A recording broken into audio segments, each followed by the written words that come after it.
Welcome, traveler, to Class&Cool, where campfires crackle, steel sings, and legends are forged one pull at a time. Tonight, we venture into forgotten ruins, brave, dangerous dungeons, and chase rare loot across wild frontiers. Allies may rise, enemies may awaken, and the next epic story could begin with our very first step. Ready your spells, sharpen your blade. The adventure starts now.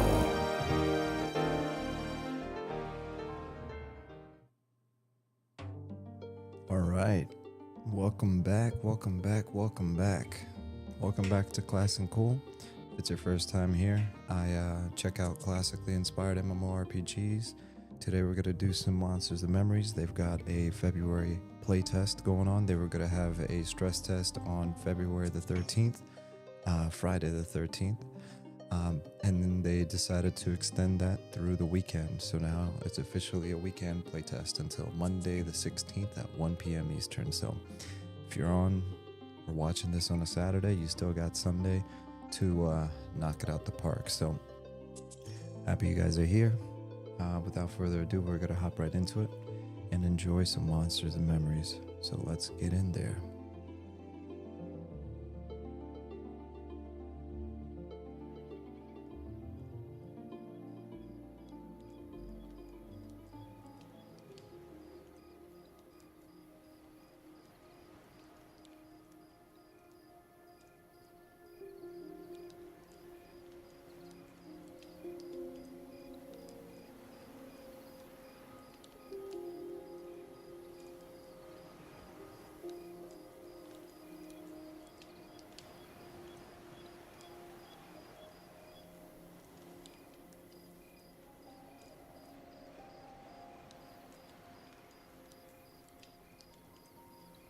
Looks like a perfect night in Night Harbor. We got a full moon. And we got Dracos, the Wood Elf Druid, just chilling. Probably causing trouble with the Harbor Patrol. But, you know, they can't catch me. Got that SOW, so, you know, kind of hard to catch. But anyways, good to see y'all. Been a while. Glad to be back. Hope everybody had a good 2026 or is having a good 2026.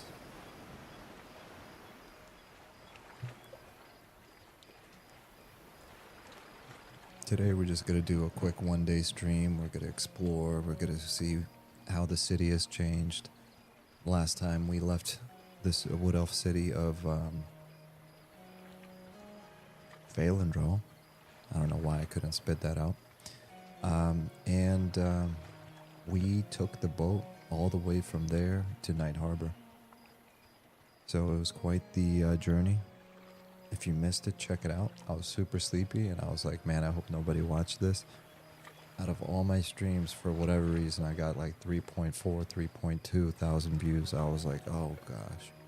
It's always my scuff streams that somehow get views. It's so annoying. But alas, here we are. Somebody got a kick out of it, so that's good. But it was a really cool trip. So we basically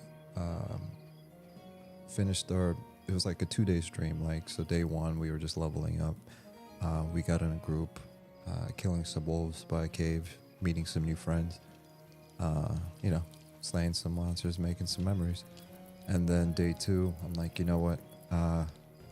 I really need a fire beetle eye, right? So, matter of fact,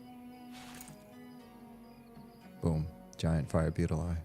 And the reason I needed that is because my low-level dot, ignite your target with burning embers, dealing 1 fire damage every 6 seconds and decreasing, this is the key point, decreasing their AC by one.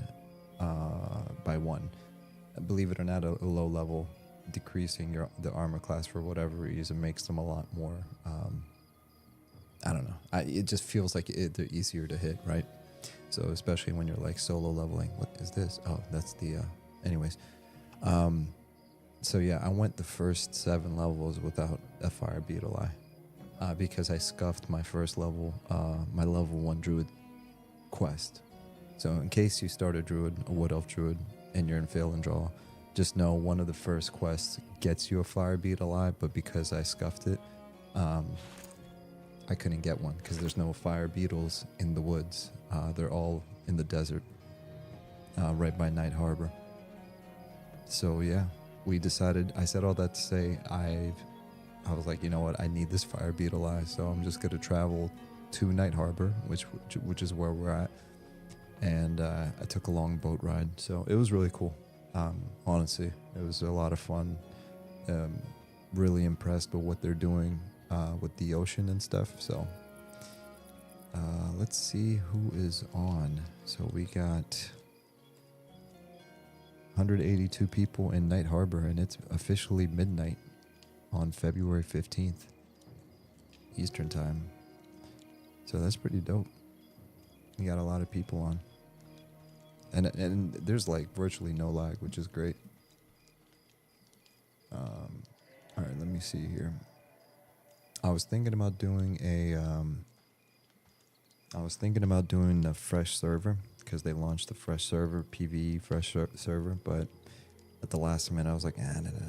I'm like, I need to mess around with Dracos, so just pulling up my chat for the first time. So I'm gonna say hello. Skillcap Games said, Halfling here. I have a bone to pick with someone. Oh no. Skillcap Games probably heard me talking mess about halflings. The irony of this is incredible because I literally I was just talking about the fresh start server, and I was going to make a halfling archer. Like, no lie. I was like, I'm going to make a halfling archer and I'm going to name him Rare. And the reason I'm going to name him Rare is because I was looking at the stats, and apparently throughout all the playtests, the least played race class combo was halfling archer. So I was like, there you have it. I'm gonna play a halfling archer and I'm gonna name him Rare because he's rare. And then I was thinking about making like another class race combo and calling it like medium rare. Get it? All right. No lame dad jokes tonight, but what's up, Skillcap Games? Yeah, look, just because I always talk mess about halflings, if you only knew the trauma I went through in EverQuest with halflings. They used to rob, steal, I would trust them, and they would just backstab me, man. So I forever have beef with them, but nah, they're great. Classic EverQuest said, what's up, dude? What's up, man? Long time no see. Believe it or not, I actually started on time. I set the start timer for 11:59 and I started at 11:58, so this might be the first time I ever started when I said I would. But yeah, we're just gonna chill and hang out. Hopefully you've been doing good, man. Skillcap Games said halflings are the VIP and a total vibe. I name mine Micro. Micro is a good name. Nah, man, halflings are cool, dude. I mean, think about it. We grew up with Lord of the Rings. Let me get this buff. We grew up with Lord of the Rings, man. Yeah, Frodo and Sam going on their adventures. I grew up with halflings. It's the EverQuest halflings that give me all the trauma.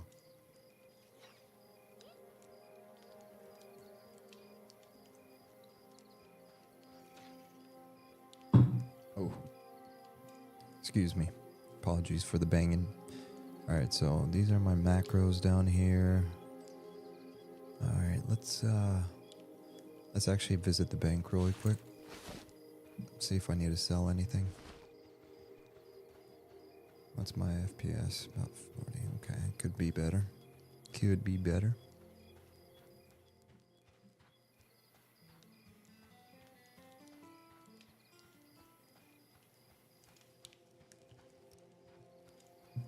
Classic EverQuest said, "True, you starting on time because me to be late. Hey, it caused me to be late. True, you starting on time caused me to be late. I'm sorry about that. I'm glad you're here, man. I mean, the more I do this, the more I realize that I'm one of the unicorns that streams this late. And you know, I was talking about some people about collabs and doing other stuff, and then I was like, yeah, man, I'm totally down. But when I talk about a collab, I'm talking about in the context of like, all right, we can start at 11 o'clock. And for most people, they're like, dude, I live a regular life, like a regular schedule. I go to sleep at 11. And for me, I'm just like, well, that sucks. I mean, sucks for me because I'd love to collab with people. But yeah, my schedule is all messed up when it comes to any kind of gaming, really. Gotta make sure the kids are in bed. Gotta make sure all this other stuff is taken care of. What is this? Did they add 2 extra bank slots just for the heck of it? That's so interesting. I wonder if that's by design. I've never seen that before. Alright, so rusty mace, rusty axe. I can probably sharpen up the axe and sell that. Crocodile tooth, crocodile meat. I just need to sell all this. Yeah, tattered hide, cap. Yeah, I need to sell all this stuff. Alright, cool. Let's go sell, and then after that, we're gonna get out of here.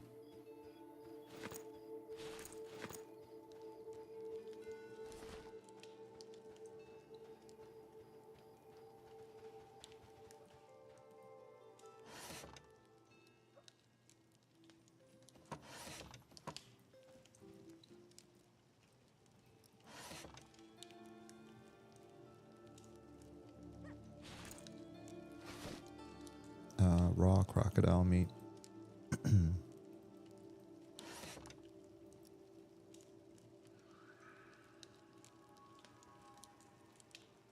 Why am I doing this?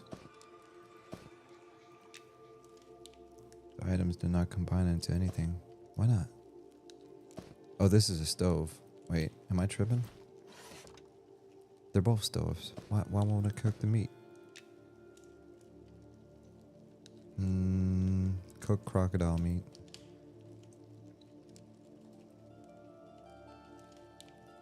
Interesting.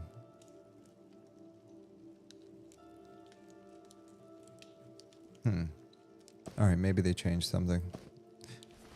Honestly, it's been a while since I've done anything. I haven't played on the closed alpha. I haven't been keeping up with the news. Like, that's a lie. I've been watching some of Nick's streams. I've been watching some of A Loving Robot streams. I've just been super busy with everything else. Started a new job, so I've been super busy with that. Yeah.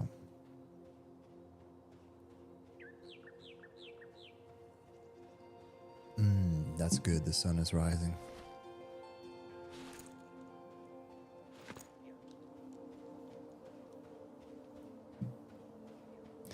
For anyone that doesn't know or hasn't been following Monsters and Memories, they've got early access releasing in the month of June of this year. So we're in February right now. They're a completely volunteer group of developers, so none of this is what do you call it? Go-funded or what's the other term? See, this is like, honestly, as soon as I start streaming, my brain stops working. Yeah, it's not crowdfunded. That's what I meant to say. Yeah, it's not crowdfunded, go-funded, whatever you want to call it. They've been working on this on their own. This is more for people that watch the VOD and they've never heard of Monsters and Memories. If you're interested in this kind of classically inspired MMORPG, you'll get a chance to hopefully play it in June. Early access. Yeah, Classic EverQuest chimed in. He said crowdfunded ? That's what I was trying to say. That's actually why I enjoy you guys hanging out. You guys keep the other side of my brain working. It's the multitasking. Whenever you stream, it's like, for me, I can't, my brain doesn't function the same way. Because my thoughts are, I guess you can say, tailored to be conversational, but I'm talking to invisible people. So, I don't know. It's kind of awkward. You guys are my invisible people. Alright, let's see. Cloth armor. Alright, let's sell this, Classic EverQuest said, I haven't been playing much either, but I did do a little 4-man group on Closed Alpha a few weeks ago. That was fun. Yeah, man. And honestly, the main reason for me is like I have no desire to spoil it for me. You know what I mean? Like I'm gonna go all in once they go into early access. And honestly, and I've said this a million times, it gets old when I keep saying it, but I'm more of a 1.0 launch kind of person. I'm not a big fan of early access anything. And it's not that there's anything wrong with early access, is I like a finished product. And by finished, I mean here's my definition of finished for a game like this. Out of the races, let's say you have 9 races or 10 races. Let's say 10 races just to make an even number. Out of the 10 races, when all of the races' hometown starter cities have fully launched and they have their developed, class quests and all that stuff, starting areas, racial divisions and conflicts, and all of that is baked in, that's when the game is 1.0, in my opinion. Because what I loved about EverQuest is that, there's a real danger from traveling from Kelethin to, say, Aridin is where the Erudites were.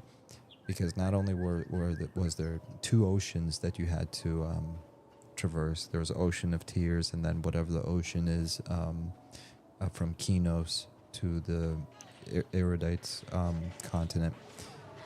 Not only were there 2 oceans, but there was countless cities and races and mobs, and you'd go to Nectalos Forest, or not Nectalos, Kithakor Forest, and if you were unlucky enough to go there at night, all the undead would spawn.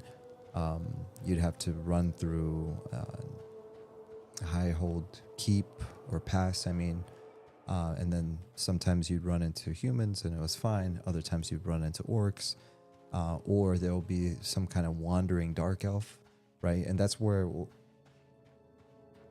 it really ties into that, like, that racial conflict with dark elves and wood elves and ogres and trolls and I remember which dark elf it was. It was actually in the West Karana. So from East Karana to West Karana, you would zone in, and there was like a toll booth, and there was a wandering dark elf that would be like level 30, 40.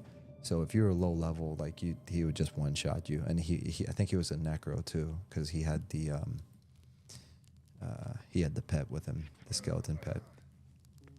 So yeah, for me that makes the world feel fully alive. You know what I mean? So again, nothing against early access, but oh my gosh, there's a train. Oh, run away. Oh my gosh. Oh crap, I need to catch up with Flame, blah blah blah. What's Monk Bean said? What's up, brother? What's up, Monk Beans? Good to see you, brother.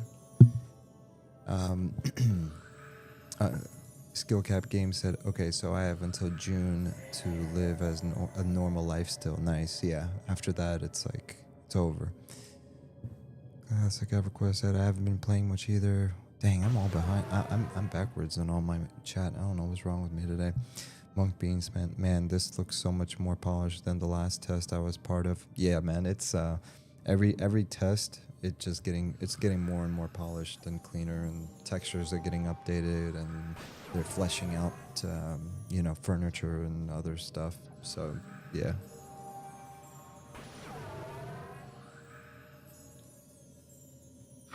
I'm gonna try to get in a group. Looking for group. Oops. LFG on. Do I even have food? Oh, gosh, man. I almost hit shift to sprint. I'm not playing Pantheon, dude. Hold on, don't I have Spirit of Wolf? Hold on. Spirit of Nature, Spirit of something. Didn't I buy all my spells? I thought I did, dude. I could have sworn I bought all my spells last time. I did.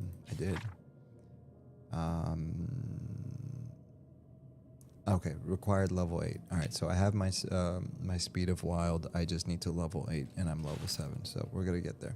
Let's go buy some food. Wait, can I summon food? Or am I thinking about a different race? I mean class. I don't think I can summon food. Nope. I think I get that spell later. All right, let me just go. All right.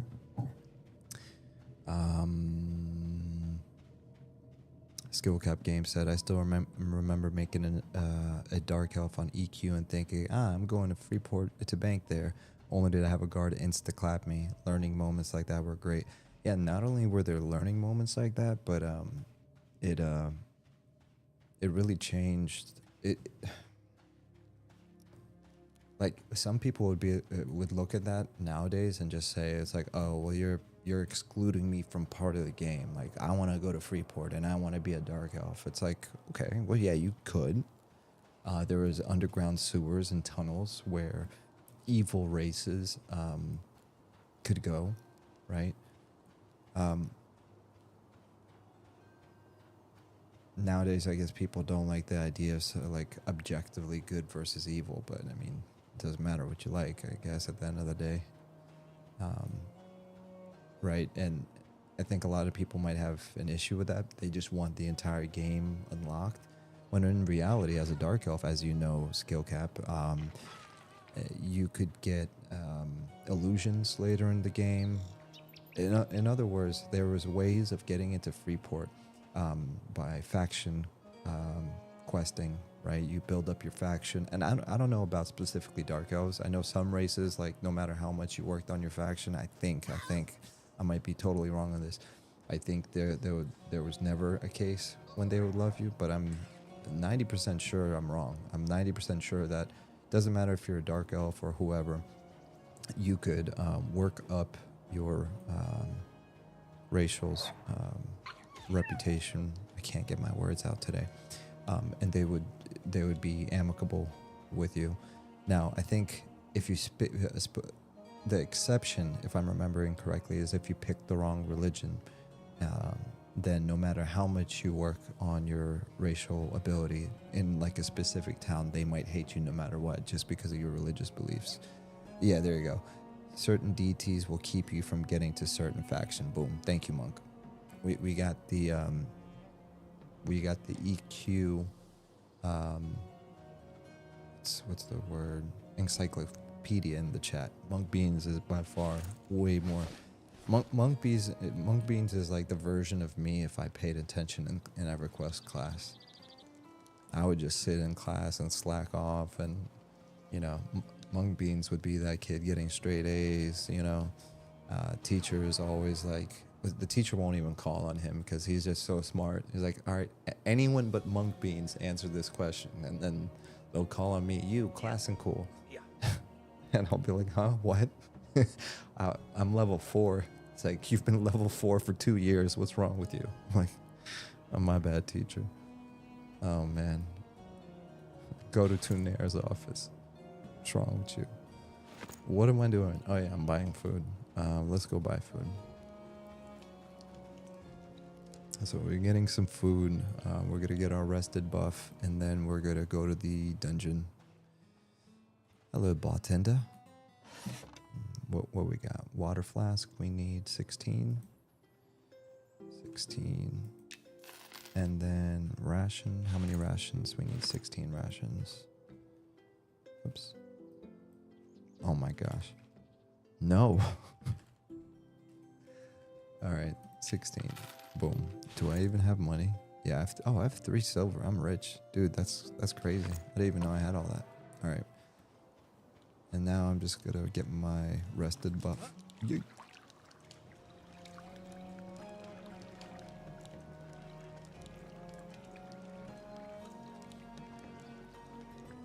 Oh, I want to sit next to this lady. She's got a good song to play. Huh? Cool. Alright, gotta work on my rested buff. Monk Bean says, "LOL, I know nothing compared to very many others." No. I know there's some people that literally know everything there is to know, and some. I mean, but think about how much more there is to learn. I mean, I'm one of those people that played. I think I stopped playing like for good. Legacy of Ikisha.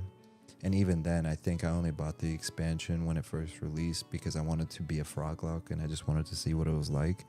But when I was playing EverQuest Live, it was like around Planes of Power. I think that's when I like cut it off, right? So think of all the dozens of other expansions that have come out since then. Imagine knowing all that stuff. Honestly, I'd be still playing EverQuest Live today if they didn't have the pay-to-win stuff, number one. And then just like some of the other gameplay decisions that they made. The expansions, the content, the mobs, like I love all that stuff, dude. I think EverQuest has a lot of stuff to offer, even in live. It's just the gameplay I don't like, and I don't like the monetization, you know. But if somebody makes an emulator one day with all the expansions and keeps like more like classic rule set, that's something I'll definitely play. I think with how much legal trouble people have been getting emulating nowadays, though, it's gonna have to wait until Daybreak goes bye-bye. Once that inevitably happens, I'm sure somebody will take the IP and either do something cool with it or just emulate the crap out of it. And just use some like international Eastern European like Slavic servers where they can't get sued. Anyways, Monk Bean said, "Anyways, miss you, dog, and hope you and your family had an amazing Valentine's Day. Gotta bounce, but let's catch up soon." Definitely, man. I sent you a WhatsApp message. I know you never check it, but hit me up, man. And happy Valentine's to you and all of you. Matter of fact, let me show you guys something.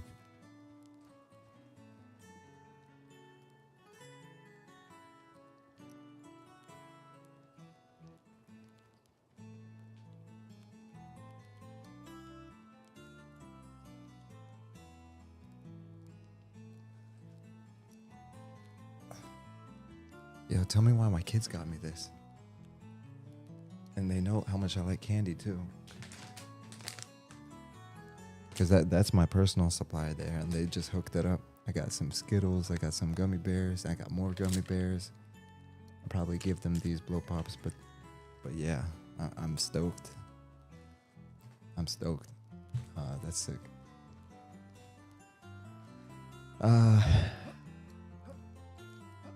I know, Monk, right? It's freaking adorable. It's awesome. Yeah, we went out yesterday. We took him out to a Mexican restaurant. I don't know why I said that with a country accent. Mexican restaurant. We went to a Mexican restaurant, and yeah, we had a blast.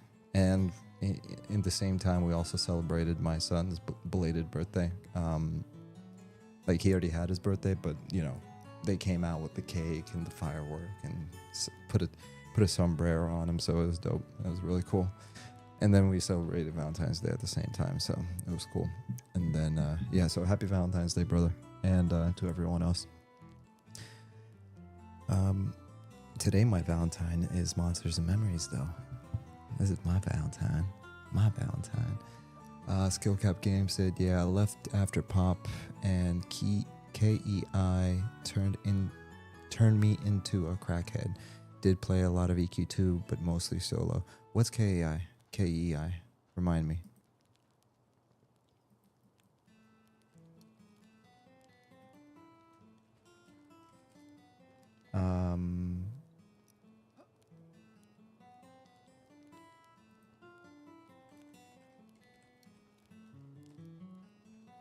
I'll hit you up on WhatsApp. Much love, brother. Much love, Monk. Good to see you, brother.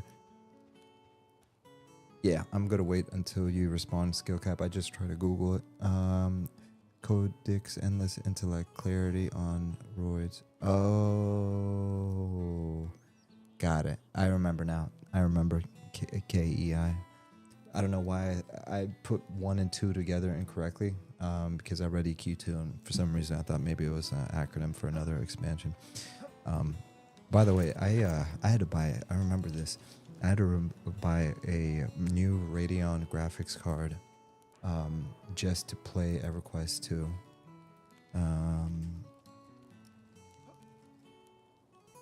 Let me see which card it was.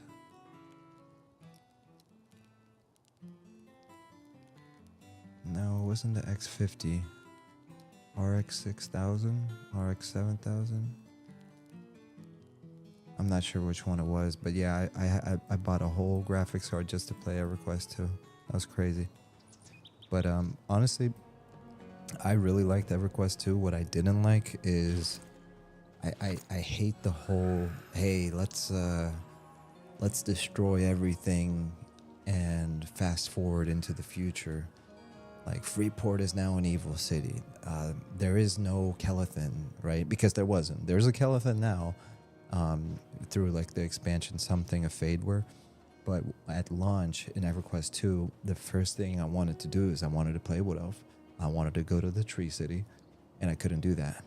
You had to start either in Kinos or you started in Freeport. If you're a good race, you'd be in Kinos. If you were a bad race, you were in Freeport, and that was it. And I mean, that wasn't it, but that was like the sum of it, you know, sum total of it.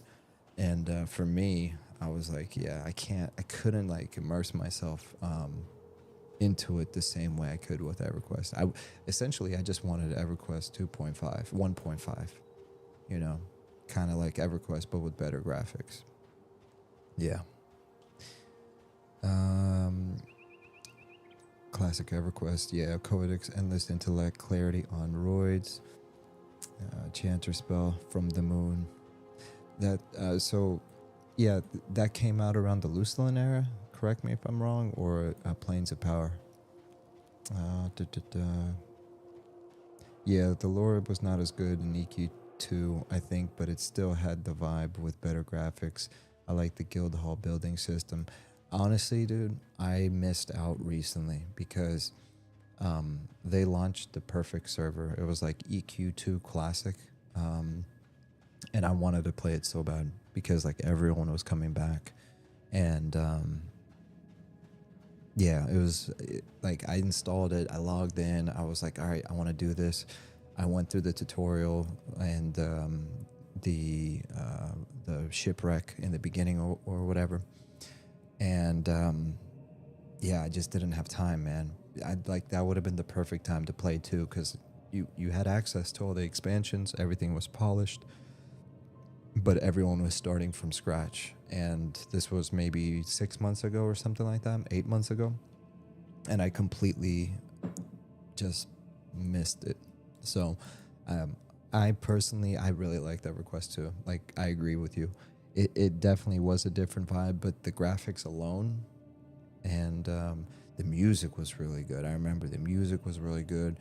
Everything was voice acted, which is absolutely insane for a 2004 game.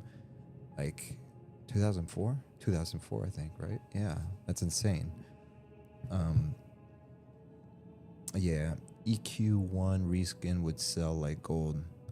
That's what Sean said. You know, remember when Sean, Loving Robot, he said just that, and everyone seems to agree. I even made a short about it, and let me see here. How many views did this get?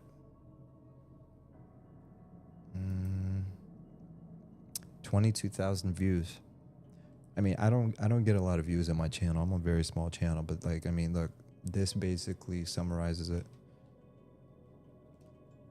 Hold on, the screen went black, but I'm trying to show you. Maybe. Oh no. Wait. It's not working right now. Why isn't it working?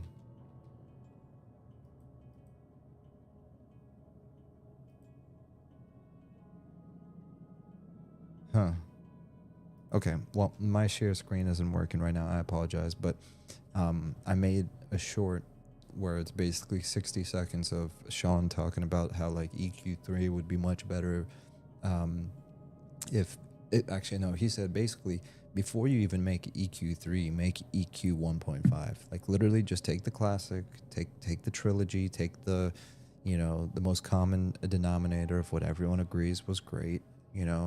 There's some, there might be an argument between, because some people might hate Lucelin, and yes, I call it Lucelin. I don't call it Lachlan. It's Lucelin. And then Planes of Power, some people love it, some people hate it, but I mean, we can all agree that the Classic and Kunark and Velius were great. Take the classic formula and all that stuff, put a fresh coat of graphics. You can start releasing extra expansions later if you want and all that stuff, but just don't do any monetization. Just give people exactly what World of Warcraft did, exactly what every other... Guild Wars recently relaunched their, 20-year-old MMO. It wasn't an MMO, but it was like in the same genre-ish. It was like MMO light. Guild Wars, and like thousands of people came back to even play that, right? I guess maybe they hate money, and the funny thing is, you don't even need to spend too much money, because you can use a lot of third-party outsource work to upgrade the textures, to maybe use AI even to update the code, because it's really old code. And one of the reasons why EQ1 was so hard to work on is because of the way it was written and everything.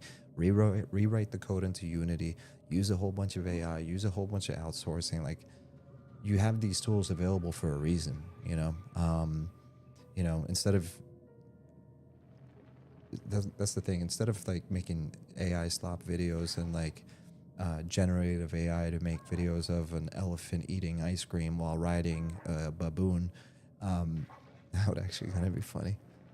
Speaking Italian, like, use it to reprogram some of the older code into a modern engine, then implement it, and then take the old textures and take an actual graphics designer, you know what I mean, to like hand remake it, but give that designer also access to AI tools to expedite their workflow. So they're not sitting there for 6 hours repainting the emblem on a shield, right? There's certain things you can, like, take all the blades of grass, and glass, and other generic textures like that, and upscale them and do other things utilizing AI, but then take the more complex stuff that maybe you need an artist to repaint it, because the old texture was so small and pixelated that it does need to be redrawn from scratch. Like, duh, that's understandable. But the point is, you can use a third party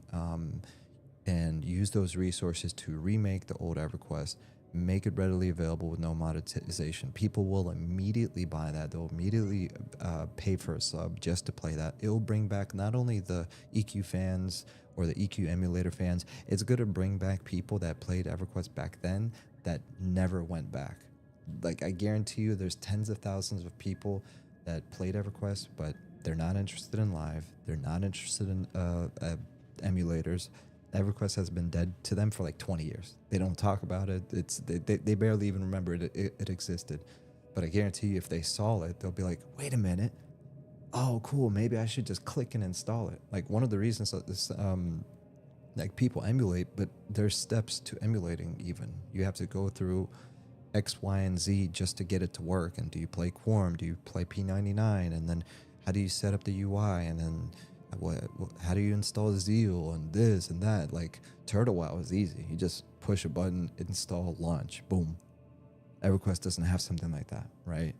And if it did, especially with what happened after the hero's journey, it would get obviously disconnected. But one of the things I noticed, there's 700 actually there's not 700, but there's a lot of comments on this video. So there's 22,000 views, 740 likes, and a lot of comments.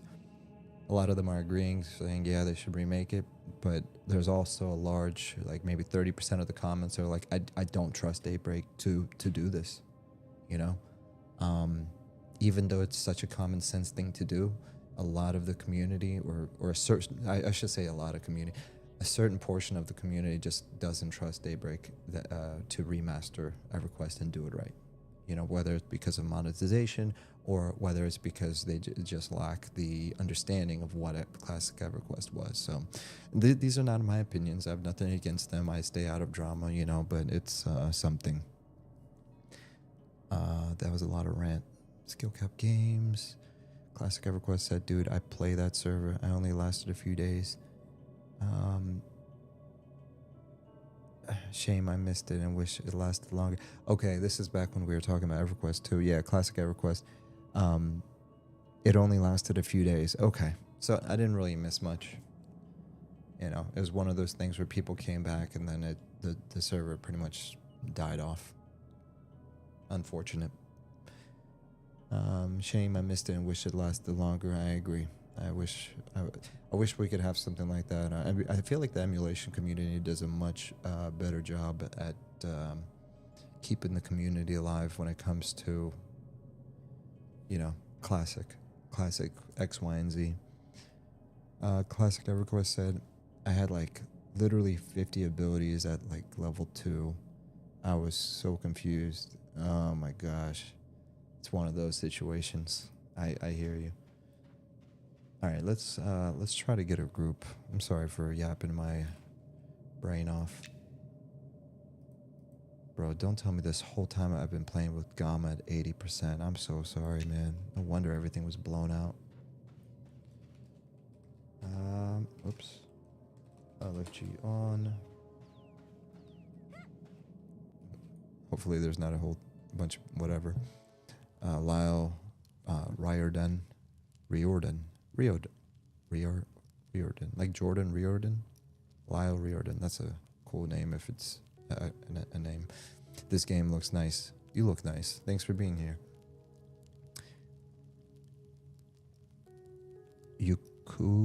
Yuka to rice blood. I see rice blood. Yuka to rice. Oh, UK to rice blood. UK to rice blood. Yuka to rice blood. Okay. Yuka to rice blood. Great to see. Great to see you too. Yuka to rice blood. Skill Cap Game said, if I'm not mistaken, I don't think they can emulate EQ 2 because of code reasons or something, or I would be there.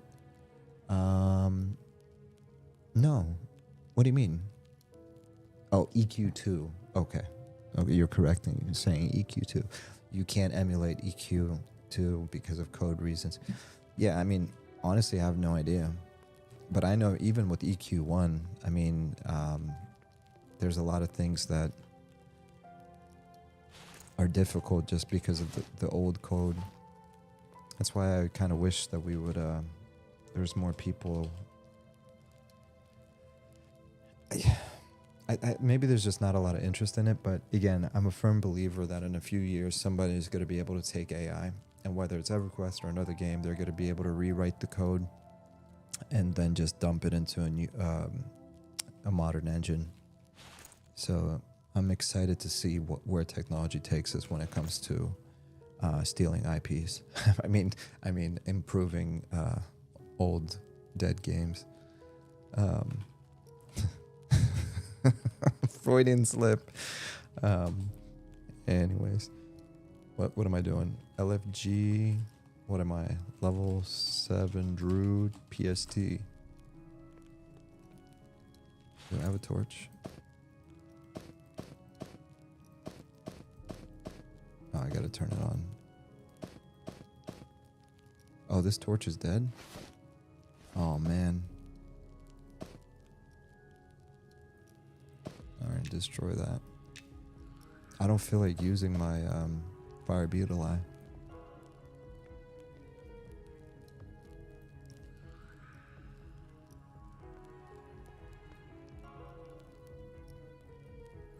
Whatever, we'll use it.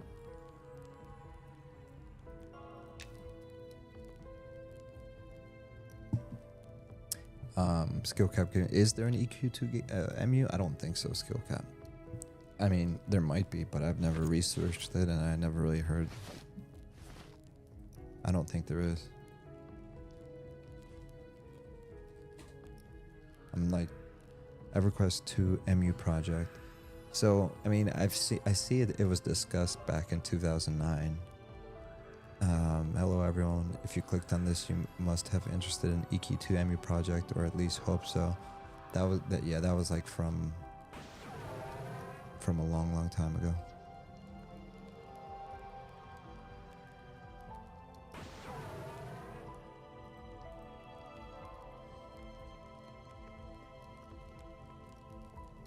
Oh, that dude didn't make it. All right, we're gonna sew a little bit, and then we're gonna find a group. And me personally, I've been emulating since like 2001. Because remember, I was a kid back then, so I couldn't afford the $15 or the $10 a month subscription. So I did very creative things to be able to play EverQuest and to begin with. In 1999, there's a whole story behind it. I might tell it on a different day, but yeah, I got very creative with how I got to play EverQuest back then. And when those resources ran out, I started researching emulation. And I didn't know what it was called back then. Like, I don't think the first word that popped into your head back then was an emulator, you know? It was more so like, how do I play this without an SOE account or without a monthly fee? I think my cat's trying to come in here. Hold on one sec. Yeah. Hold on.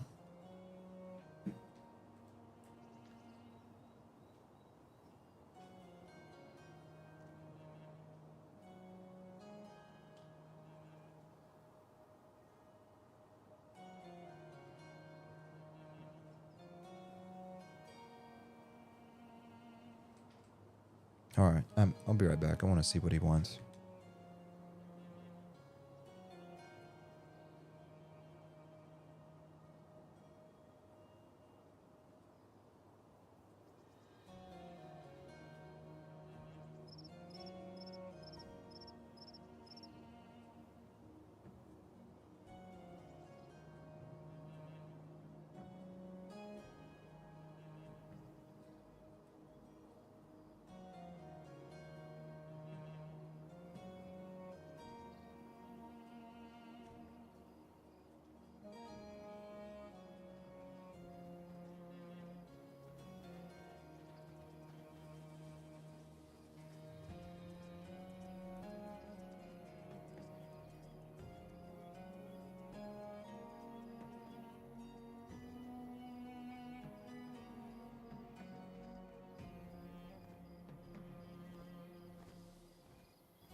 Crap.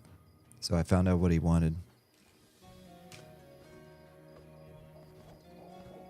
He wanted a snack.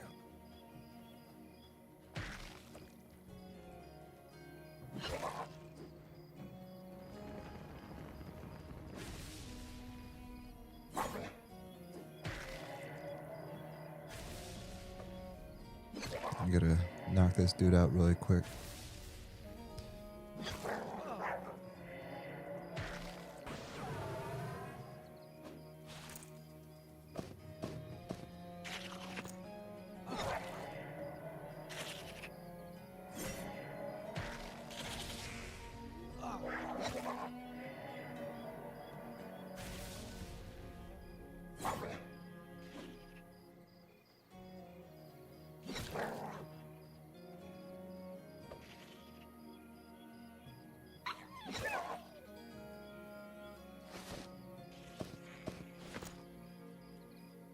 All right, let me run over to the guards really quick. I do have to go like AFK for 3 minutes. I was in the middle of giving him some treats.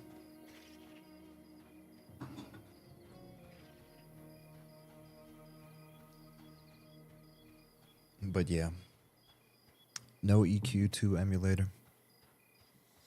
And yeah, I'll tell the story later, but it was crazy. When I was a kid, I used to think of some very creative things. I think in 1999 I was 13.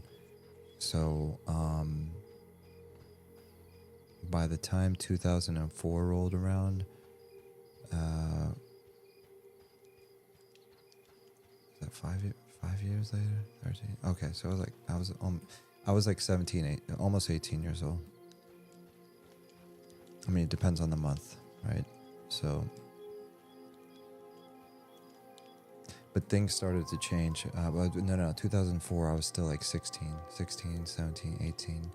I was 2006, it was my senior year. So yeah, by my senior year, I started getting busy with extracurricular activities, meaning friends and gals and college and stuff like that.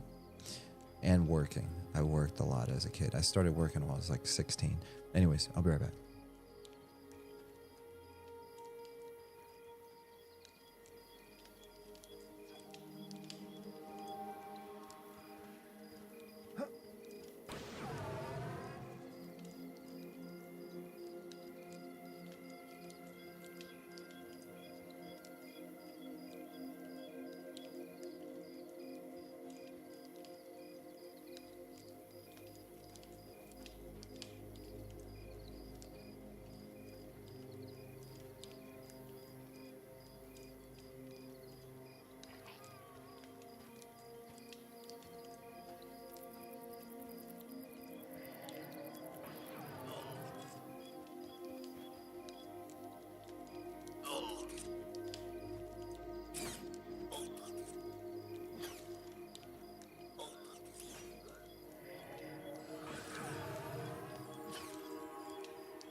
All right, I'm back.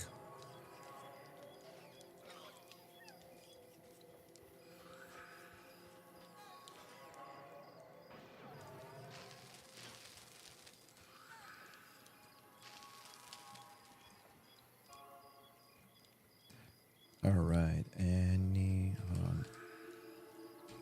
level 7 Druid, looking for goop.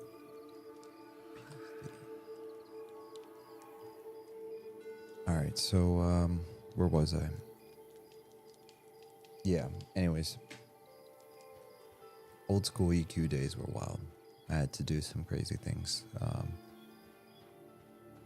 Plus I had immigrant parents, so like that, yeah, trying to convince them in 1999 to pay a reoccurring fee to play a video game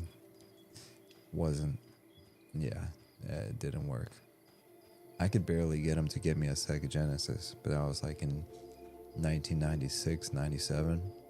And then when the Nintendo 64 came out, which looking back at it was like only $200. But like back then I was like, oh my gosh, it's so much money. And oh my gosh, what is wrong with this cat? Hold on. I mean, he's a good kitty, but hold on.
We got killer group I need to drop.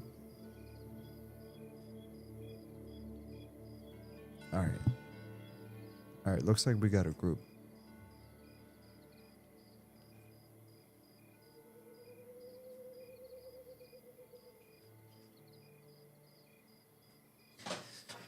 Alright, lock in, boys. Classic EverQuest said, handsome kitty. Yeah, he's really cool. The kids were very creative when they named him. His name is Blackie. How original.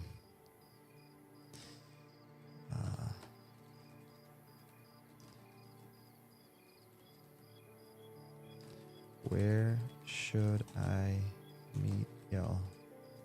Yeah, so his name is Blackie, and we actually found him outside of my kid's school. He was a kitten, and he was like abandoned. I think something happened to like his mom. I think something involving like a car or something like that, because he was an outdoor stray. And don't knock this over. Long story short, I guess the school teacher picked him up and put him into a cardboard box, and I was late picking up my kids, and he's playing with my printer right now. So my printer has like a lid, and when you push it, it opens. So right now he's pushing it nonstop like it's a toy, and it's opening, closing, opening, closing. So yeah, he was a kitten in a cardboard box right before the zone change. We are out north gate of Night Harbor. North gate. So this is east. Oh, I know where they are.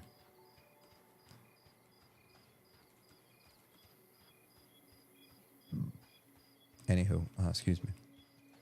So yeah, he was a little baby kid, and I was late picking up my kids from school, and I pull up and I see my 3 kids, and I see the teacher standing there, and she's holding a cardboard box, and they're all like looking inside the box, and they're excited, and I was like, oh no, what is this? I knew something was up. And then lo and behold, there was a kitten in there, and they're like, Dad, please, can we have one? Please, can we have him? And with this, by this time, this would have been our second cat. I was like, absolutely not. No way. No, not happening. No. We can barely handle one cat. We're not getting another one. And you see how well that worked out. I started pulling out of the parking lot thinking I was like the boss, and then I was like, I looked back at my kids and I was like, oh gosh, this is a core memory. I can't ruin this core memory for them. So, and honestly, it was so weird because it just so happened. Now you want to leave? Okay. Now he wants to leave. Hold on.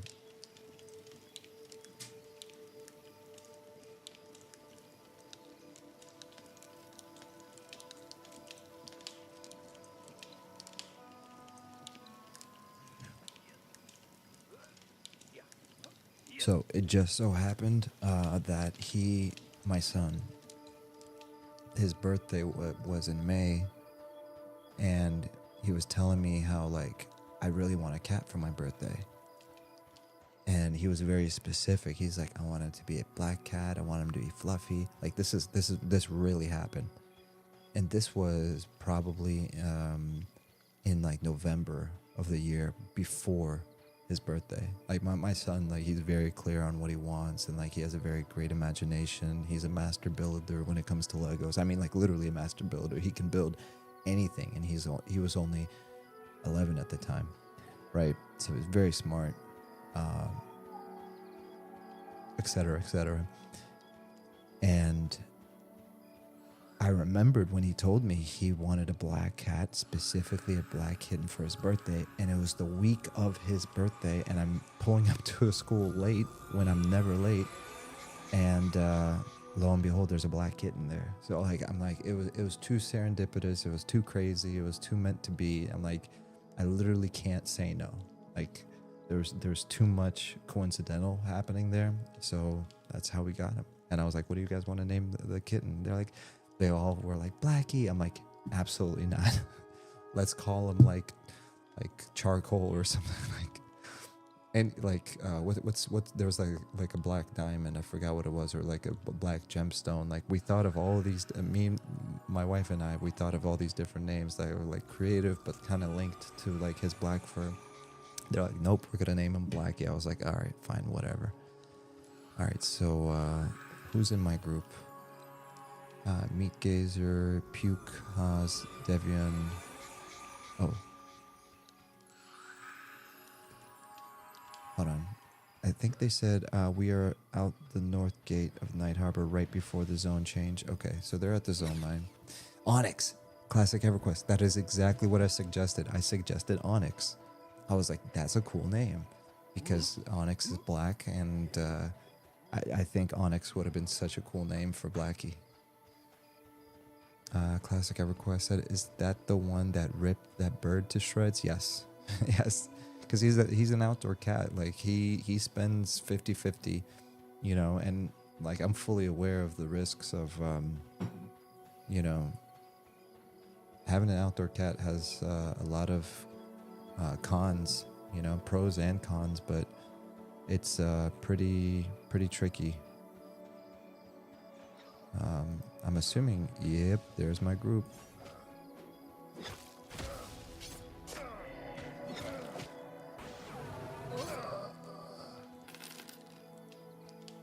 Oh, this is a good group. I love this camp.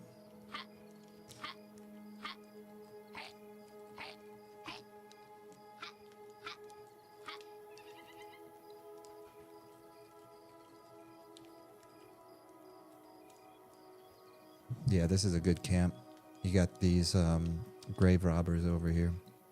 Here, let me turn it up a little bit for you guys so you can see. That's the only reason I turned the gamma up. It's for you guys. But yeah, man, he's a great cat. He's like mainly outdoor, but you know, I try to bring him inside at night.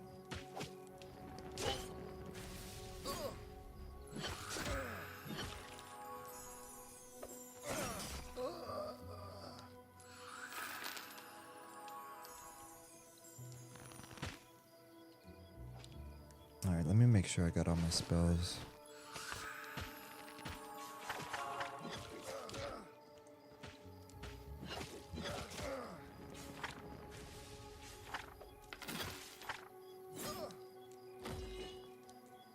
Wood skin.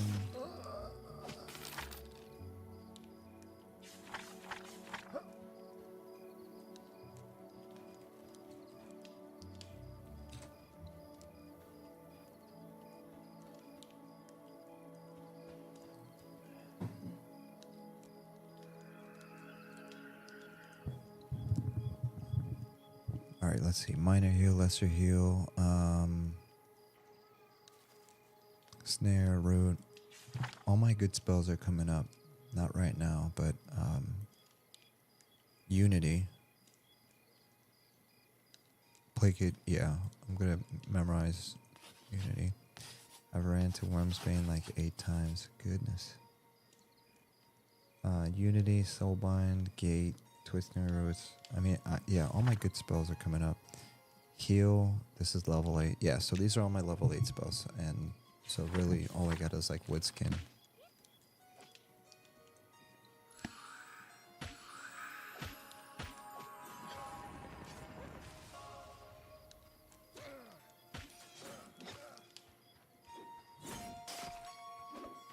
Let me see how much damage I do.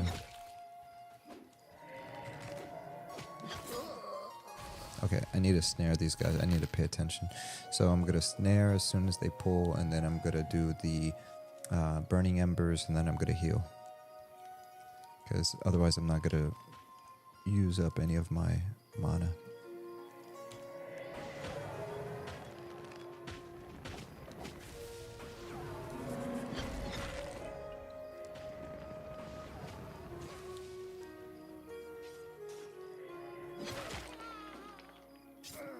Heal.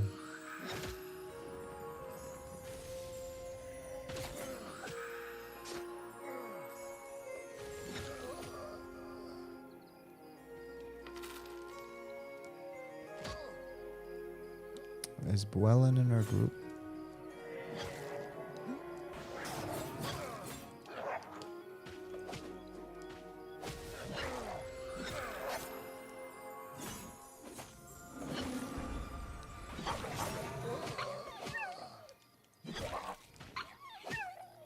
Depends on how far you go, I think. What level is Worm's Bane? I've been soloing around the entrance since level 4. Oh, yeah.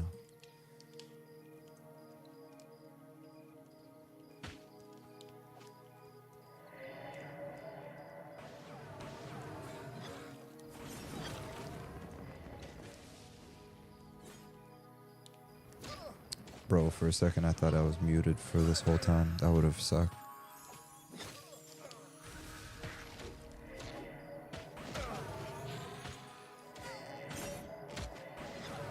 Okay, I need a med up.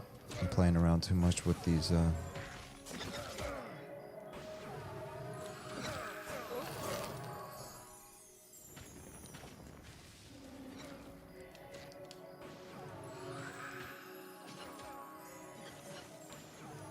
Yeah, medding.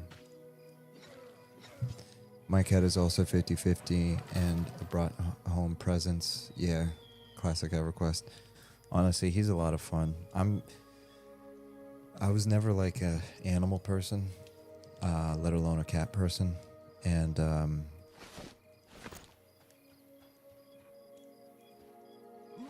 let's just say all that changed. And my first cat from like 2 years ago, 3 years ago, her name was Lily, and we actually got her from a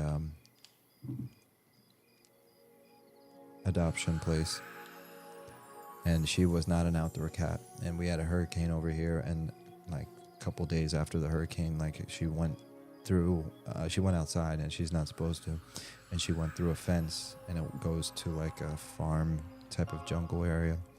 We never saw her again. It's really sad. And it was like the first time I've ever lost a pet.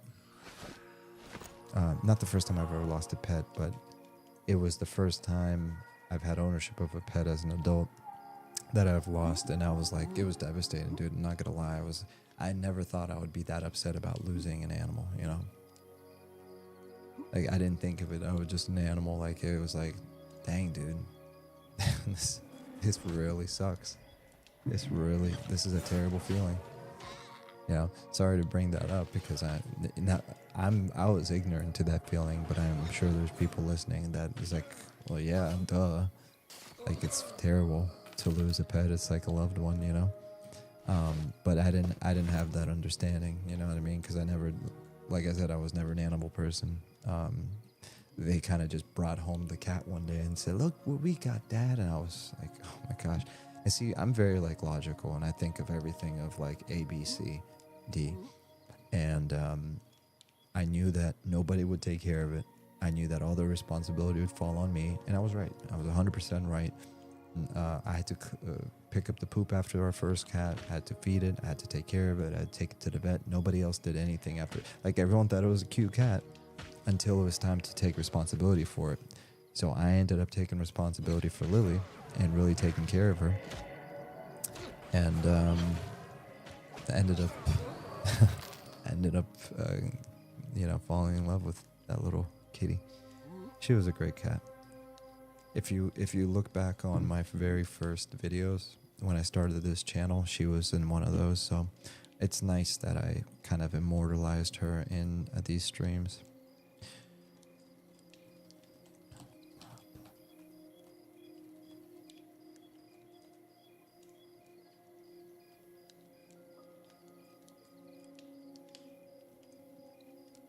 He's asking me for a bind. He said, meet Gazer. Northgate?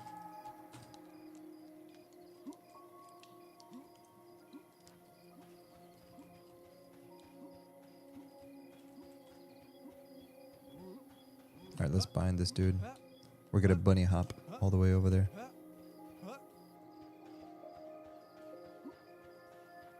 Or you wanna bind right here? I don't think you can.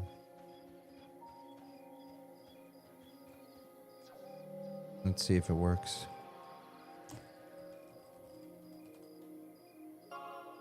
Did that work? You bind Meat Gazer's soul to the area. Oh, it worked.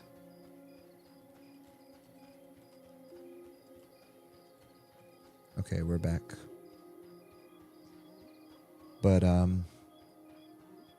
yeah. Cats are awesome, dude. Dogs are cool, too. I actually had a husky around the same time as Lily, but that was a completely different situation. I no longer have him because had to take care of a family member that was dealing with some health stuff, and the husky really required a lot of care, attention, exercise. So what I did is I found a husky owner. It was a lady. She's owned huskies her whole life. She had 2 huskies. She was very active. She had a huge yard. And I interviewed her basically, and I said, look, I love this dog. And, I feel like I love this dog more than the rest of my family. They don't like that he sheds. They don't like that he's energetic. It's like, duh, it's a freaking dog. Of course he's energetic, and it's a husky. So, they want to run all the time. So yeah, it was a big deal for me to let go of him, but I found an owner that had 2 huskies. So I'm like, okay, checkbox number 1, it's a husky. They're like pack animals. So he's going to have a brother and a sister. Step 2 is exercise. She was very active and had a big yard. So he can dig holes, he can run around, get all the exercise. And 3, just like somebody that understands the personality of huskies. Huskies are very independent type of I'm the boss type of creatures. So I feel like he's in a much better place, And that specific husky, I actually paid for him. I didn't get him from a adoption place. I bought him from one of those pet stores, which I'm never making that mistake again. I paid $2,000 for him. It's crazy. I didn't know any better, you know what I mean? But I guess it all kind of worked out when you think about it, the bigger picture, You got to live with us a little bit. He got taken care of as a puppy, and then we transitioned him into a family where he could be with other huskies. And I checked up on him a few times to make sure that he was okay, that he was cool with his new owners, that he didn't feel like he was being abandoned, So I feel like there was a happy ending at the end of it all. SkillCap Game said, husky are dogs for people who really have the space and motivation for them. I live here in Arizona, and people have them out here as a status thing. Yeah, no, it's no joke. Yeah, everybody thinks huskies look cool. It's ooh, it's a wolf, you know what I mean? But nah, man, they are a lot of work. You gotta do your research before you get a husky, if you plan on leaving them at home, okay, good luck with that. If you travel a lot and you don't plan on being home a lot, and you're just you think that he's gonna be chill at home, he's not. They get so depressed. They love exercising. They love playing. You can train them and do all that stuff, but no matter how much you train them, they never lose that kind of self-determination type of personality. You're never going to be truly their owner. They're going to look at you as their counterpart. I guess the best way I can describe it. Sure, he'll know you're a boss, but at low key, he's going to still see himself as in control of his own destiny. Essentially, he will listen to you when he feels like listening to you.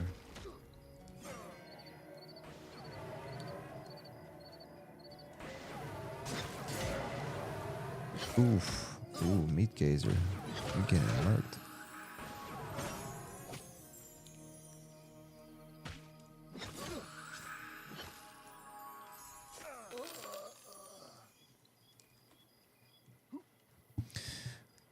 Husky, Skill Cap said, work dogs need a job, and if they are jobless, they take it out on something for sure and frustration. Yeah, that's perfect. That's exactly it. Because Huskies are work dogs. They literally were bred to freaking heal monk.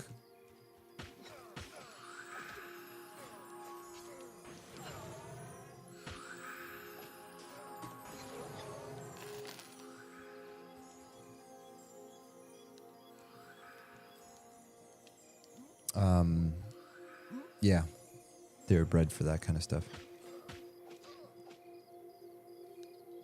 I'm completely out of mana, dude. I had some guy on one of my last streams. He came in the comment section and he's like, I can't stand watching this. You're supposed to sit and med. Your job is to sit, med, and heal. There's literally no other job for you. I was like, dude, I'm level 4. I'm literally just like meleeing, sitting, healing. We had a primary shaman healer. Like this was like when, like I said, level 4. And he came in the comments section and basically explained how I don't know how to play the game because I'm not min-maxing at level 4. I'm like, oh my gosh, dude, get a life. But yeah, no, streaming is a huge distraction. I can see on a side note, like I would agree with that. Getting distracted talking to chat might get somebody killed one of these days. Maybe I should move this like where I can actually see it.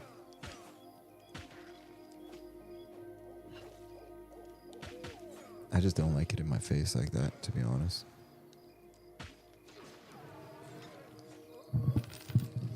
But that's what I like about Monsters and Memories, man. Just like EverQuest, like it's very chill, but at the same time, you kind of have to always be paying attention. Like for people that have never played a classic game like EverQuest, they might see it's like, what's so hard about this? It's like, try it. Try to stop paying attention for 5 minutes, see what happens. You're like one bad pull away from just getting your entire group wiped. One dude gets feared, the other guy gets rooted, then some other dude gets poisoned. Before you know it, you have 3 tanks on you. Your healer gets killed, and then one guy decides to run because he thinks you won't be able to recover.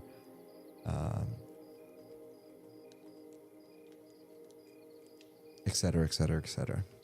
Yeah, things can go sour really quick, as you all know.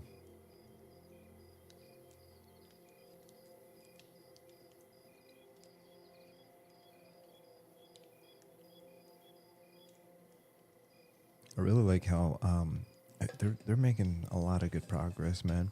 Keep in mind, like, you know, while they're upgrading all these like nice little textures here and there, and you know, adding extra lighting. This is new, like this lighting right here. They added more polish and texture and all this to this, and it's starting to look very fancy, fancy pantsy. But besides that, what we're not seeing, what we don't know is what we don't know, and that they're working on the other zones right now and fleshing those out as well. So I'm really proud of this team, man. I mean, this is like the definition of a passion project. You know, these guys really put their heads down as a volunteer group of dudes, and they're just crushing it, dude. They're doing such a good job.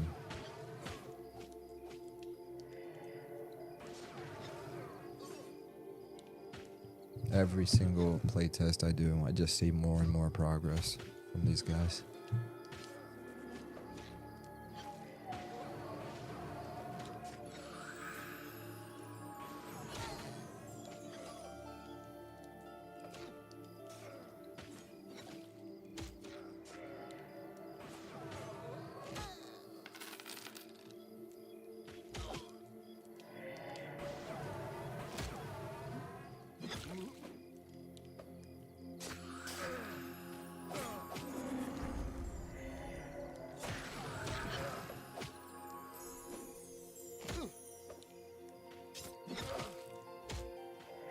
I kind of hope they nerf the. I think I'm gonna get some hate mail for this. I kind of hope they nerf the Druid a little bit when it comes to healing. This was like probably from a few months ago, but Nick was talking about like how druids can heal almost at the same proficiency as a cleric, and I was like, is that a good thing? I mean, let me see who all druid. Is it gonna tell me? There's 41 druids. So there's 41 druids total logged in right now. Who all cleric? There's 19 clerics. You know? And my argument is if a druid can heal as well as a cleric, and a druid can get sow and skin like wolf or turn into a wolf and do teleports and do all this stuff, why do a cleric? You know what I mean? So I would like that the cleric be the top of the top of the top. They can resurrect, they can heal better than anyone else, and then druids can do a bunch of everything, but they're not the best healer, you know? Because otherwise everyone's just going to be a druid and you'll never need to play another class. But I could be wrong. Maybe somebody has a better take on this than I do. I just, that was the first thing that kind of popped into my head, so I can't really say I put a lot of thought into it, but that was like kind of the first thing I thought of. Skill Cap Game said that's kind of how it always went until late game. Nah, you're right. I mean, Druid has always been my primary when playing in EverQuest, and but I feel like even still, like I would get invited to groups in my 20s and 30s and 40s, but Cleric was always OP. Like I was always considered a hybrid. Like, hey, you guys need a healer? And they're like, oh, what are you? Druid. And it's like, yeah, sure. We really need a cleric because a cleric could really keep up with everything. There was times like in Befallen and other places where I felt like I couldn't keep up with the heals. I was more of like a support healer. Skill Cap Game said, then the cleric passes them on main tank heals and res, etc. Do just better with hots at the end. Okay, I see what you're saying. Heal over time, yeah. You are right about that. Like I said, everything I say, think of it as a 20-year-old noob.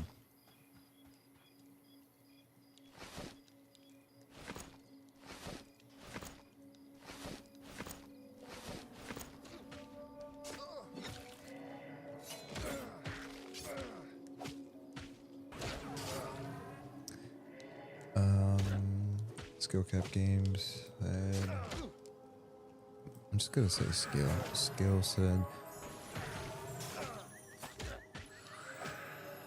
this is a cool nickname. Instead of Skill Cap Games, I'll just be like Skill. What up, Skill? Then the cleric passes on to the main tank. True, I remember cleric holding a lot of ground in EQ. Yeah, man. I mean, like they really, I don't know, man. Like you have like the classic Trinity, right?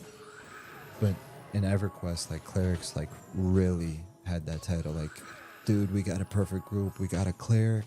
We got a shaman. Like for the buffs, we got this. We got that. Like when you have a perfect group and they're talking about you have a cleric, like it was nice.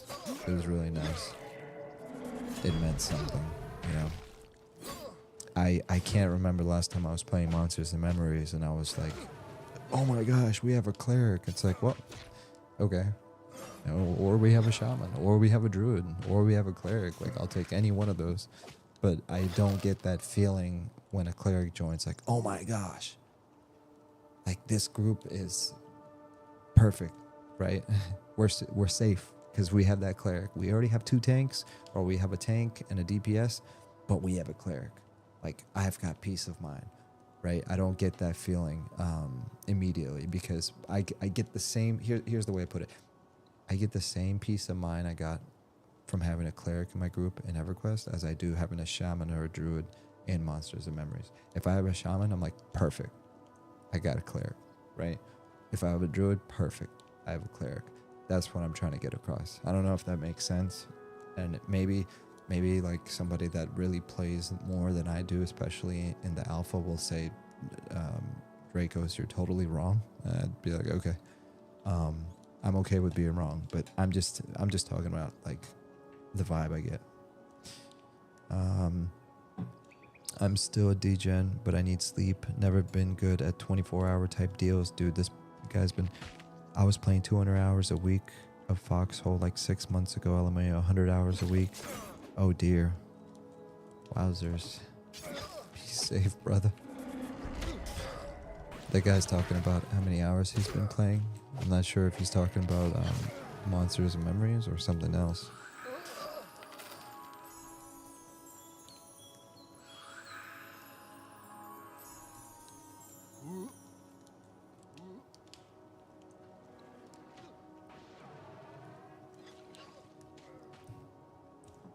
Forgot the Steam counter is per 2 weeks, lol. Well, we're halfway to level 8. I wonder if we're going to make it to... I mean, we could easily make it to level 8. I have no plans of logging off anytime soon. Because I'll be honest, guys, I'm probably not going to do a day 2 of this. Just because tomorrow's Sunday. But I definitely can see myself making it to level 8 for sure.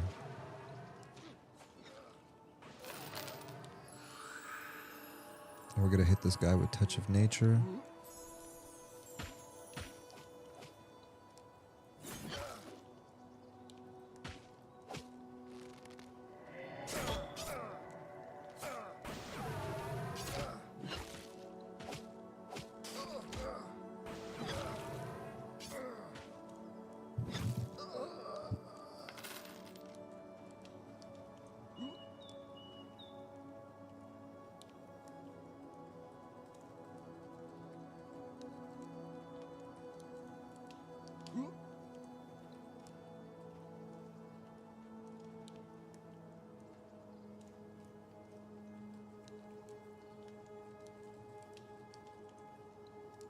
Nope. They're all leaving.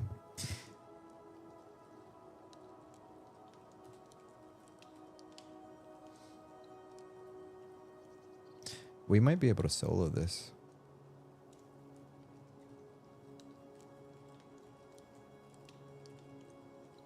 Yeah, they said one more pull and I gotta go. Puke said I'm gonna call it as well. Haz said, yeah, me too, This is one of the like sad moments of playing MMOs. It's when the group finally says it's time to go. And honestly, if I didn't join this party so late, I probably wouldn't be as sad, but it's a little bittersweet to say goodbye to my friends who I just met.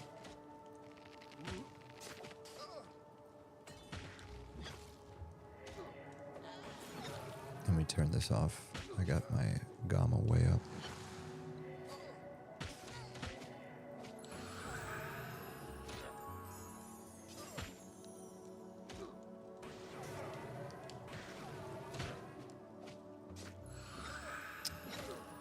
Yeah, the best thing to get them to stay forever, just one more pull.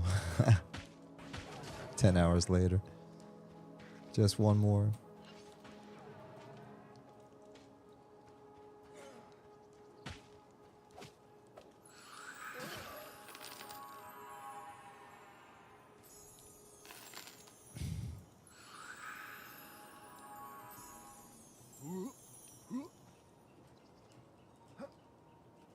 I said just one more ding times 5, guys. Let's go.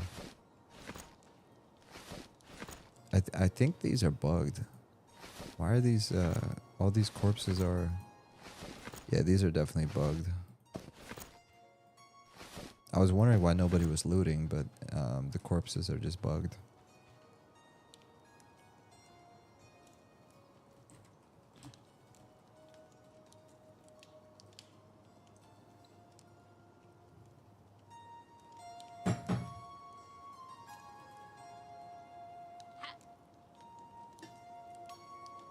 Yeah, Meat Gazer is a Chad though. Thank you for really appreciate you guys inviting me.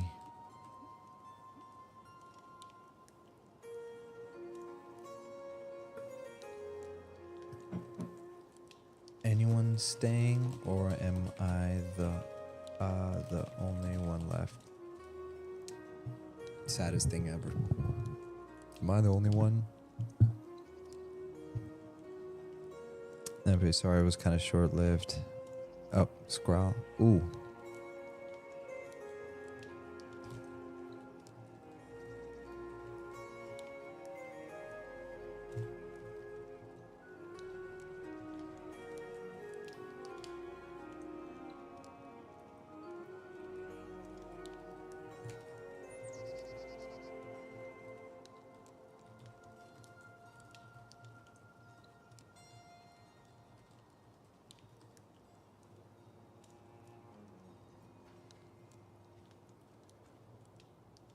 All right, let's do Unity.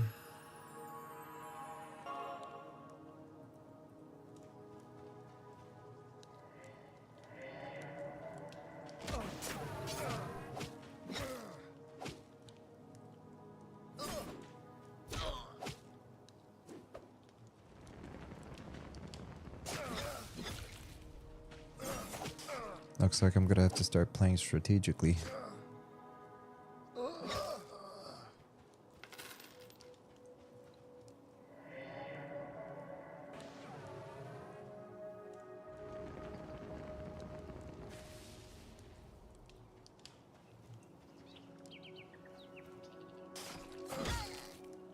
He's white to me. Grave, robber, group, more.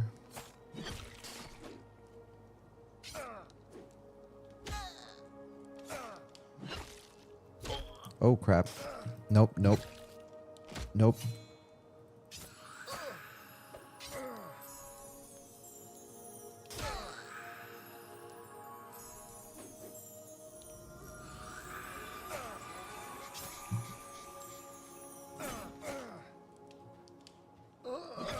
Um,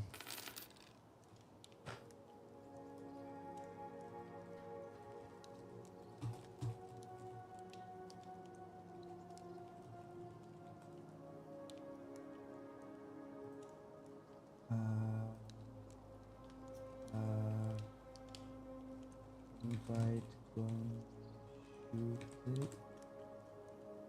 Invite, going to shoot it. Who else? Seven Archer. Who Skeletor. Jeez, everyone wants to join.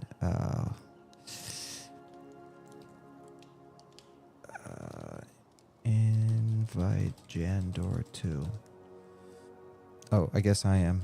Invite Jandor. You cannot invite. I'll come. Tell. Sorry guys, I got a whole bunch of people trying to join now.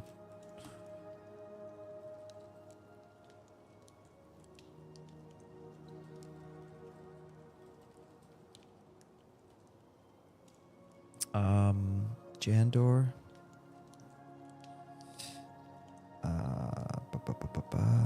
Tell gonna. Okay, we got it. We got it. Okay. Sorry, multitasking, streaming in this. Oh crap.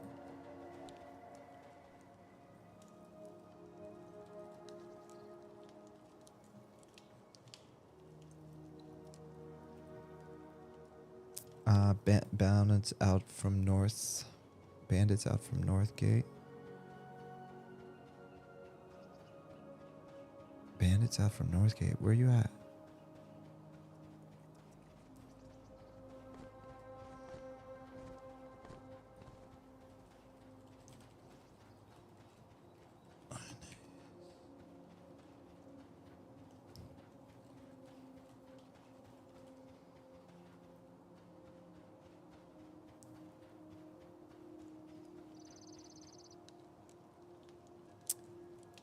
Alright, so we need a healer. Well, I'm a healer.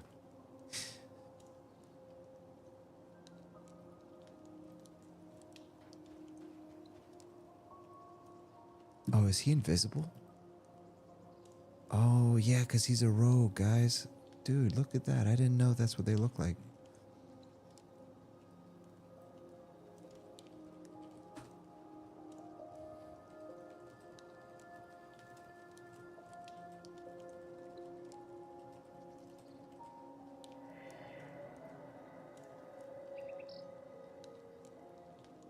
Do we need some wood?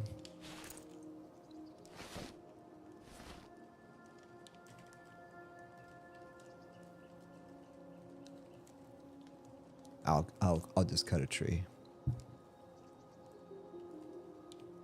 I don't know why I'm oops. Gotta watch my back.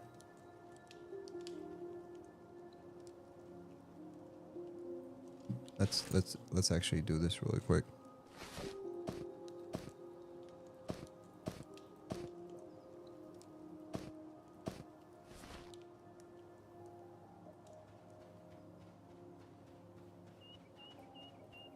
Oh, there's no tree. There's no wood there. I'm tripping.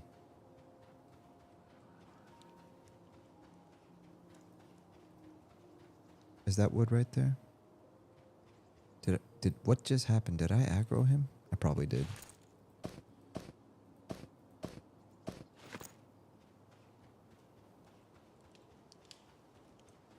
Oh, there he is.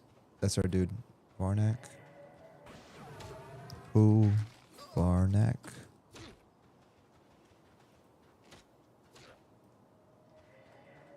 Is he okay? Yeah, he's probably okay.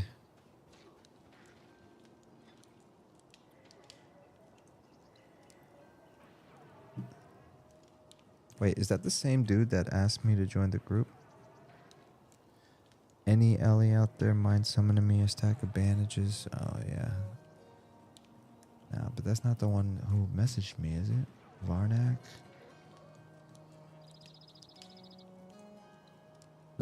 I gotta be careful here. Jangor.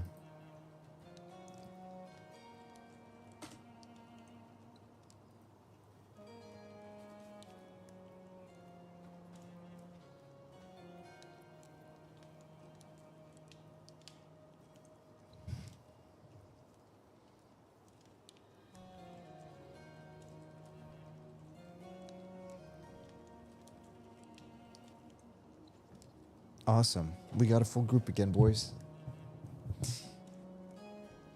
See, I'm so used to dead MMOs that I forgot that when it really comes down to it, this is how EverQuest was.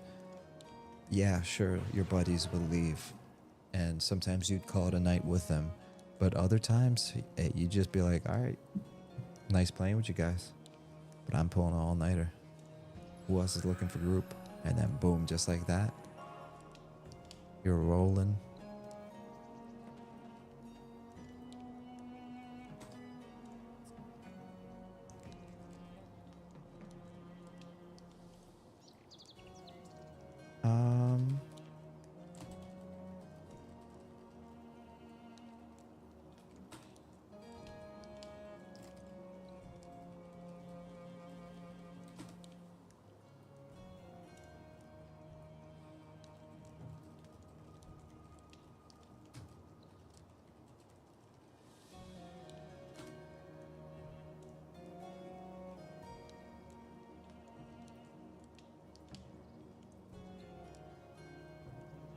All right, let's see. Oh.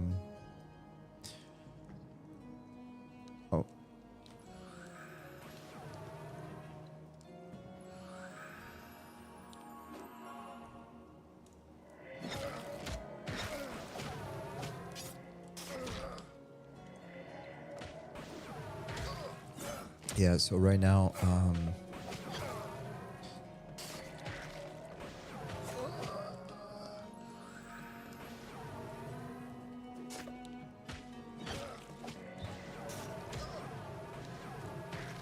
yeah, I'm gonna take that commenter's advice from several months ago, and I'm actually just gonna sit, med, and heal. Touch of Nature is 30 mana, and this is 20 mana. This is 25 health. This restores 20 health and an additional 10 health every 6 seconds. Yeah, that's OP. So it's 10 more mana, but you end up regaining more. Oh, give me a second, guys.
All right, so far so good.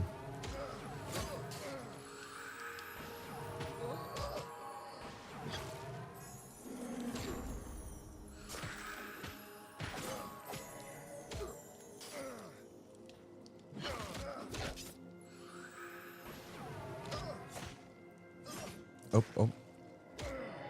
Nah, he's not going anywhere.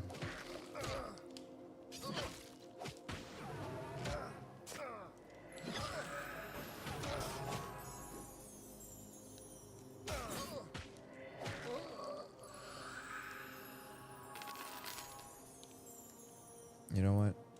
Let's switch it up. I'm gonna switch it up and put the party over here.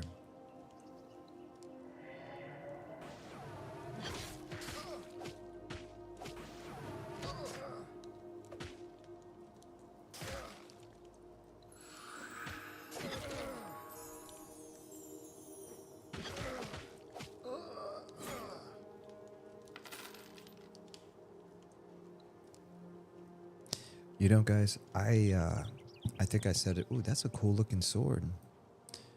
I think I mentioned this before, but I'll just say it again. You know, lately, you know, with being busy and list your 50 other excuses, I'm not super pressed to log into these stress tests or play tests and do all this. But like once I'm in it, I mean, I'm hooked. Like that's how I know Monsters and Memories is something special, because like when you go 2 months and then you have like this fatigue of, do I even want to do this? Do I want to play an MMO right now? I think what makes this really special is that you absolutely do. Like once I get in the game, I'm just like, no, I'm having a blast. Everything looks polished. Everything looks fine. I feel immersed. Like it's a really good, even in its current state, it's a very good and fun MMO. Like it really is. It's crazy. It's actually crazy how good it is, considering it's a completely volunteer team of people making this game. Like it honestly almost doesn't make sense how a completely volunteer team of people have created a game that so far, in my opinion, is more fun than something like Ashes of Creation. And I wasn't really comparing Pantheon or Monsters and Memories or Adralan Online to Ashes of Creation, because I'm like, that's like a completely different game, right? Before all this drama, I was like, I really hope Ashes of Creation succeeds. It seems like it's going to be a great game for people that are into PvP. There's some really cool things about it that, you know, you can do, allegedly, right? But it's not for me because I'm not a PvP dude, right? But I logged in when it launched on Steam, and I was like, wow, very beautiful. You know, long draw distances, like, you know, Unreal Engine, like, looked very nice, and snappy and all that stuff. I'm like, I could see myself enjoying this. But after a few hours, I felt kind of like, what am I doing here? Like, what's the point? And what's weird is, like, in EverQuest, in Monsters and Memories, and even Agilent Online, EverCraft, I never asked myself, what am I doing here? Like, why am I sitting here moving around this character, right? There's something about Monsters and Memories where, like, I'm not really thinking that. I'm kind of like in the zone. I'm playing as my dude. I have my task. I got my goals, and I'm just enjoying. I'm enjoying the role play, essentially. I don't know, man. It's cool. This game really kind of just sucks you in, and then once you're in, you're just like, all right, you're committed. And I said all that when I began saying, like, I wasn't really anticipating like I was gonna play this playtest, you know. It just because I just really didn't feel like playing a game, any kind of game, this weekend. But I'm so glad I did, because this feels great. I feel like I'm playing EverQuest with better graphics. It's awesome. Thank you, M&M team. You guys are the greatest. And they really are. Like, if you gotta go check out some of the streams of these dudes. They're some of the coolest devs I've ever encountered. Like, they're just regular, down-to-earth people. You know, they're not super rich or super entitled or, you know, hey, this game is fully funded. Like, they're very transparent. They're like, yeah, we're using, like, our own pennies, our own dollars and cents to make this. And this is coming, like, from Sean. Everyone else is a volunteer, and their time equity is basically the fact that they have a 9-to-5, but they're using their free time outside of their 9-to-5 to build this game with getting paid $0.00 right now. And this entire 5-year development, which I call it 5-year, but the first 2 years was, are we really gonna make a game? Like, I feel like the first 2 years they were kind of just like talking about it, playing around it, like proof of concepting it. But, like, really it was like 3 years ago, and they're just like, yeah, this is happening. Like, and this is just my perspective. I'm not saying that this is actually how it happened, but it really felt like 3 years ago is when I was like, they're actually gonna go through with this. So it's cool that in June, when they do go into early access, I think the main purpose of that is so they can finally get some funds, because up until now they've been refusing to take anyone's money. They're like, we will gladly take your money when we feel like we have a product that we can deliver and you can get X amount of dozens of hours of enjoyment out of it.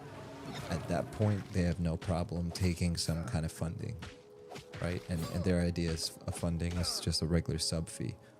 You know, no GoFundMes, no Kickstarters, none of that. Just, hey, we're going to make the game first, even if it's in early access form. If you feel like you like it, come and play it, pay a sub fee. That sub fee is going to translate into more development. And by more, I mean like 100% more, because right now it's 0%. It's all coming out of his own pocket, like Nick and 11 Robot. I think if we were talking about, like, from a perspective of stakeholders, I would say, don't quote me on this, I could be wrong. There might be, I don't know, maybe Goblin, that's another dude. I don't know if he's put in his own cash. I think all of them have put in their own cash in the sense of time equity. They 100% have put in their own time, and that's a sacrifice in and by itself. So, you know, again, I have no idea about their financials, but Sean said that, not Sean, but if you look on their website, they actually have a pie chart of how much money they spent of their own money on servers and development. I think last year it was like 90,000 or 60,000 of their own money, something like that, which in development terms is like pennies, right? Because you hear about these crazy inflated budgets of like $100 million or whatever, or $4 million to make an MMO per year or something. I feel like they've accomplished more with their passion than millions of dollars from large development companies has been able to do. This thing is really kind of really special, is what I'm trying to say.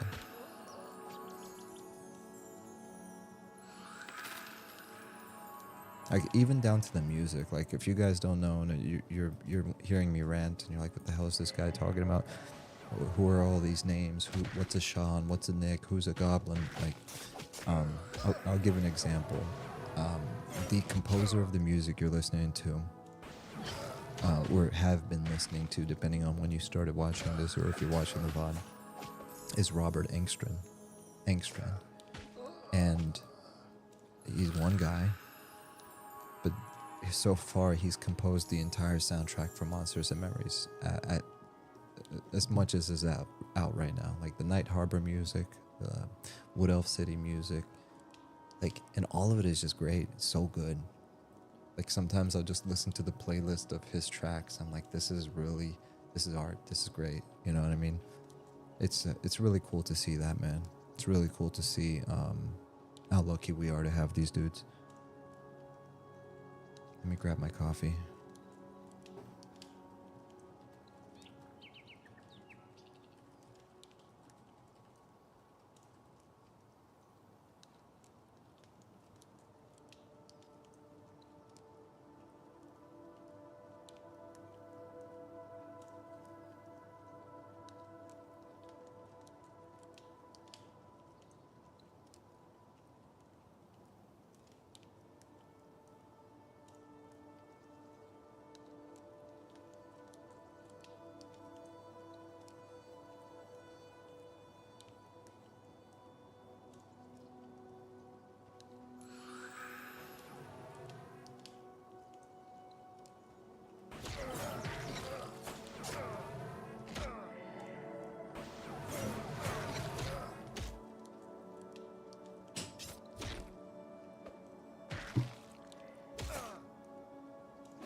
Alrighty, I'm back.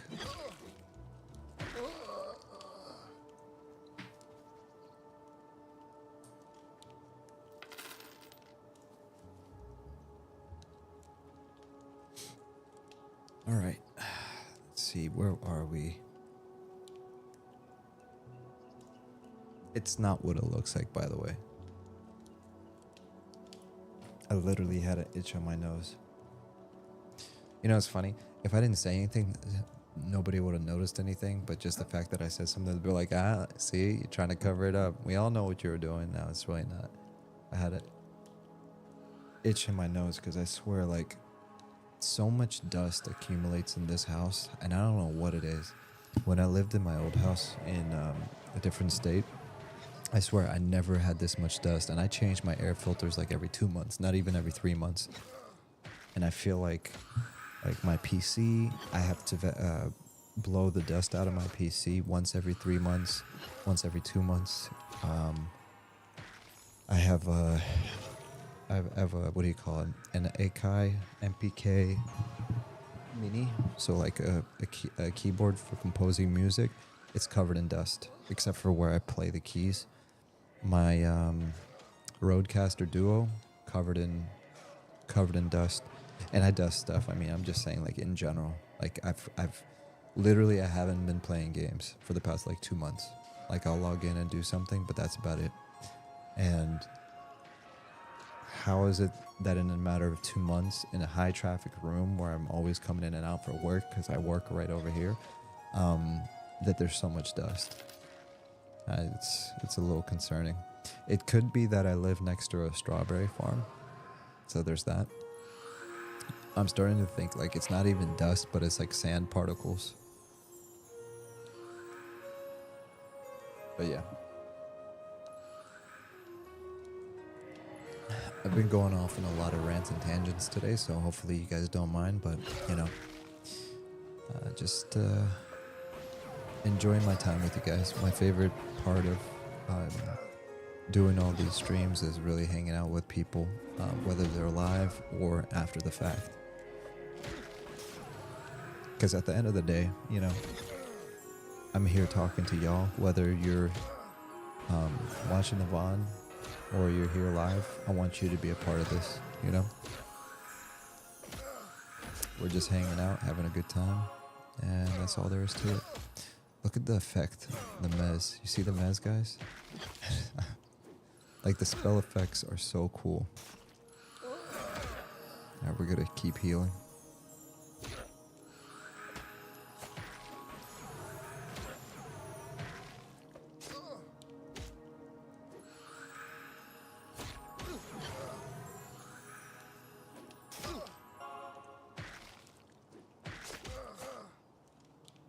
Alright, we're gonna hit him with a touch of nature.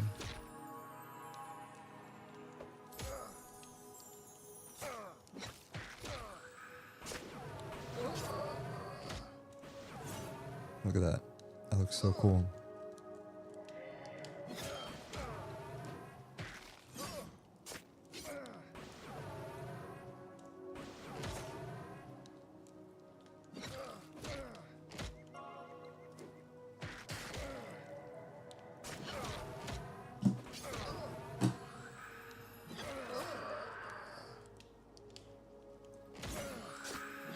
I'm gonna hit him with the touch of nature and met up a little bit.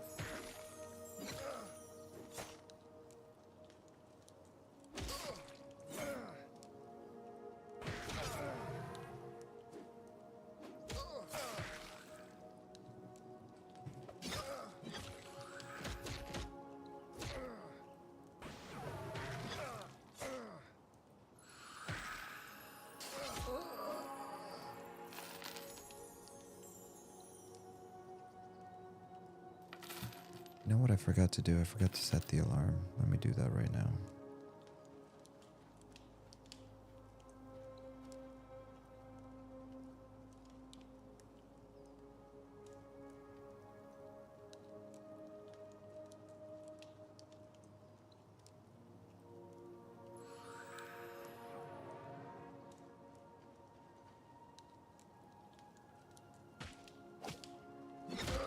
Okay, security system is armed.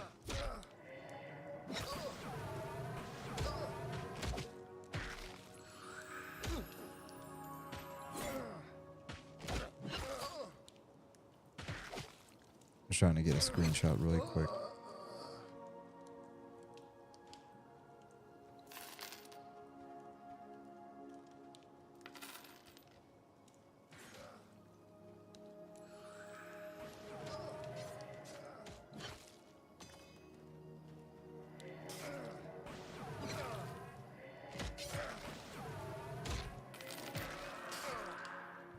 Bad time for a screenshot.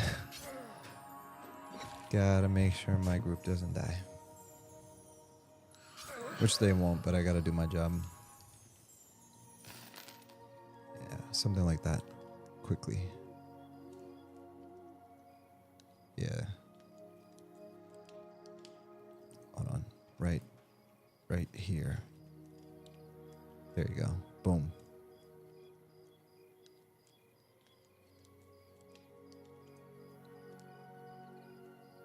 Boom, just like that.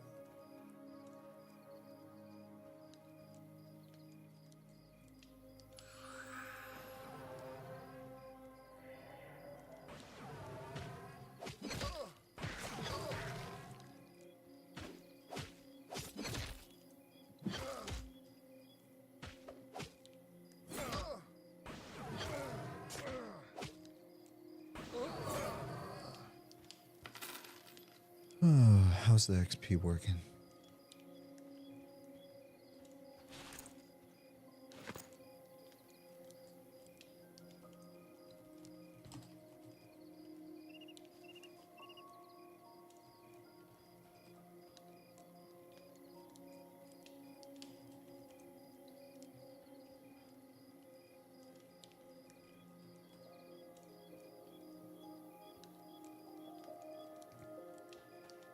The nighttime is so cool, dude.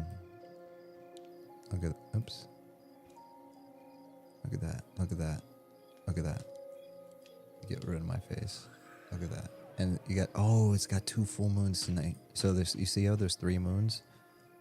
Depending on the moon cycle, certain mobs will spawn depending on the moon cycle. So that's one of the things that they figured out how to implement. So each moon has a moon cycle, and then depending on the moon cycle and other astrological factors, it will impact what mobs spawn. So like think of it this way, like there's going to be certain boss mobs or certain rare mobs or certain high level mobs that spawn and roam depending on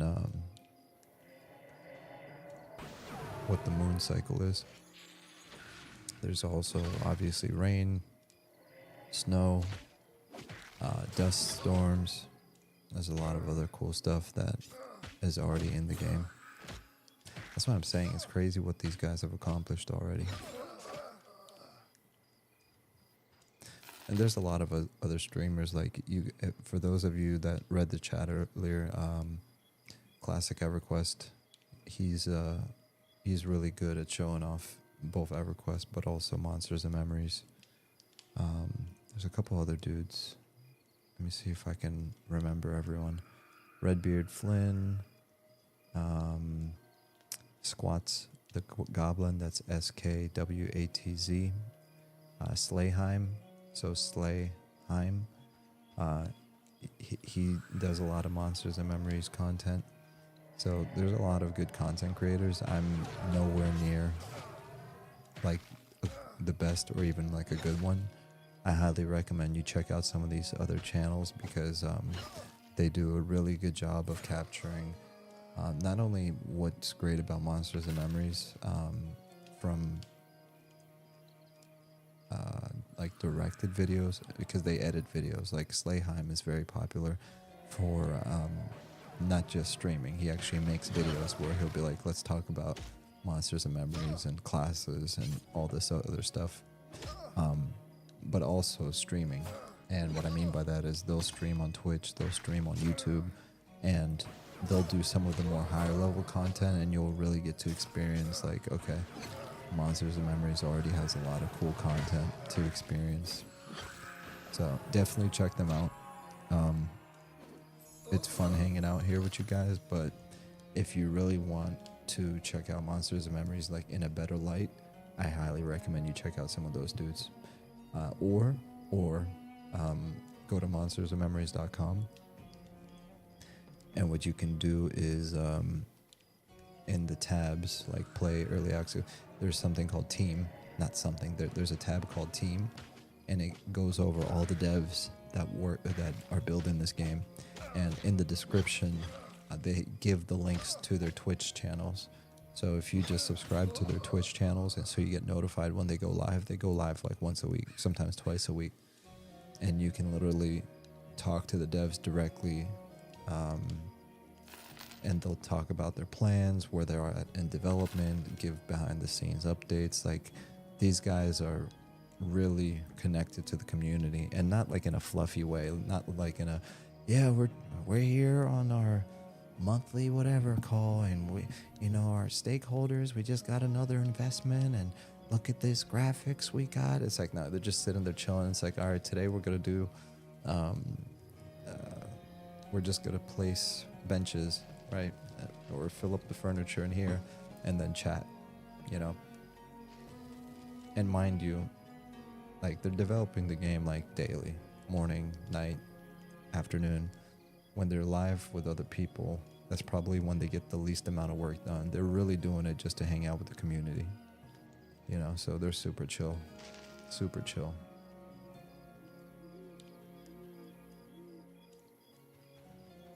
Like, if you want to look at it from, I guess, like a leadership perspective, and you really want to get involved, like, on the ground floor, you want to talk to, like, Sean or Nick. So Sean is a loving robot, and Nick is Nick Hots, Hots.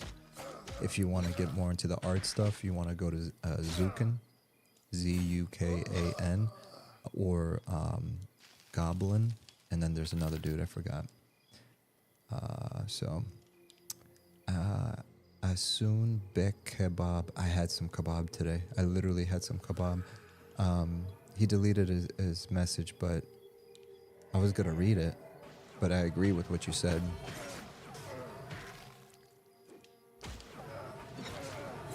You're absolutely right. That's why they used to call EverQuest EverCrack. But since you redacted the message, I'm not gonna say what you said, because maybe you didn't want to say that. But I don't think there's anything wrong with what you said. I agree with you.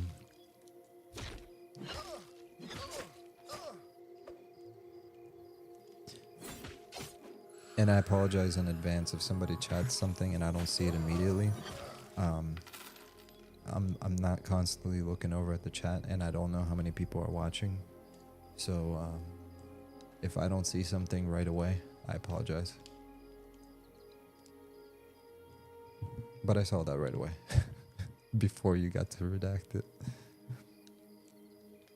I mean, it's kind of crazy though when you think about it. Like, I was playing the first game in like almost a decade that I really got hooked on that wasn't an MMO was Arc Raiders.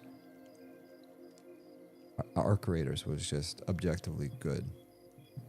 Like, it was just a good game, and it still is a good game. Helldivers is another one, but the reason I liked Helldivers is because I loved the movie Starship Troopers when I was a kid, and the explosions in Helldivers just made everything look cinematic and crazy. When it comes to Arc Raiders, I don't play extraction shooters or anything like that. But like I said, it's even the PvE in that game was objectively fun. Like, it was good game design.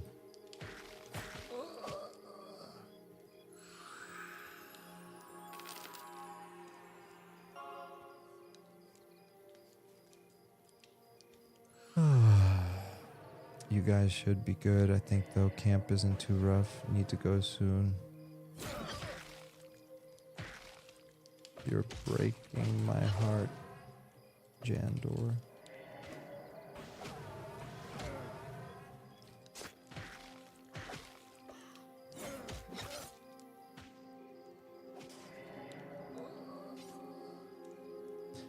So we got another guy, Jandor.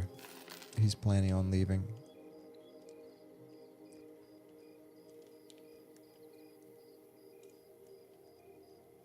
Dude, those kebabs were so good. And there were some Turkish kebabs. Oh my gosh. And I got like the kebab platter, so it had like everything. It had the chicken, the beef, the steak, the ground meat, everything. My favorite kebabs are Persian kebabs. So I've had Persian kebabs, Afghan kebabs, Mediterranean kebabs, and Turkish kebabs.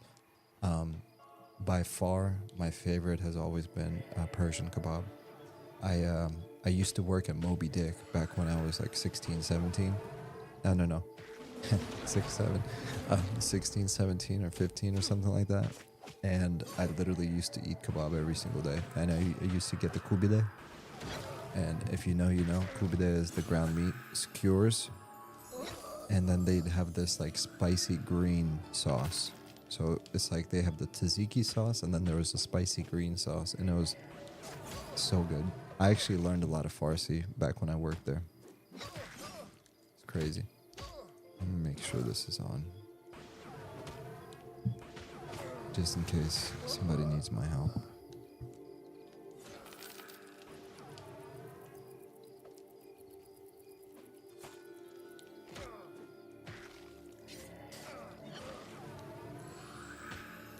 Alright, we're gonna do a little test.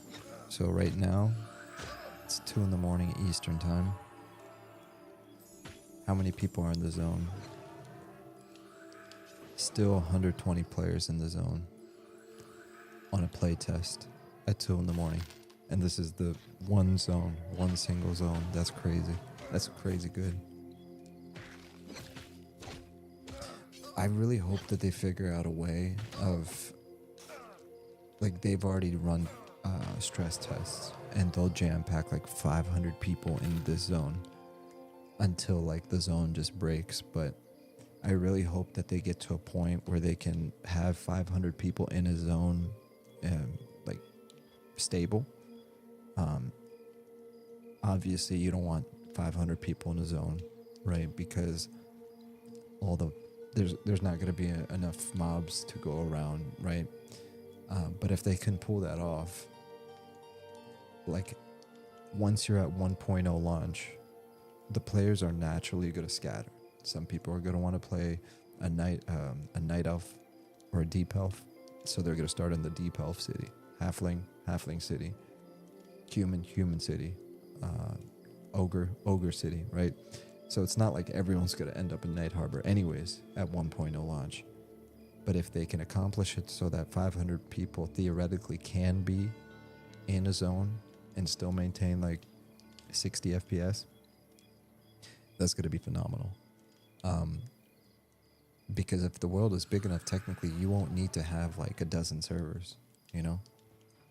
You can have a healthy amount of servers based on how many players they have and based on how big the world is. So, because there's something about, like, even if you're a solo player, let's say you like MMORPGs but you like to play them solo, there's something about seeing other people run around you that just makes the world feel alive, you know? Lance said, hey, how do you get this nice UI in M&M? It's built in, brother. So they added, options, interface. So you can change all this stuff. And look, there's different UI themes right here. Night Harbor 1, Night Harbor 2. But this just changed like the borders. And if I turn this off, then you can see I have my damage here and I have my interactions here. But this is all stock. Unless you're talking about this right here in the middle where it shows like my XP and everything. You also do that in the settings. Hold on, let me heal this guy.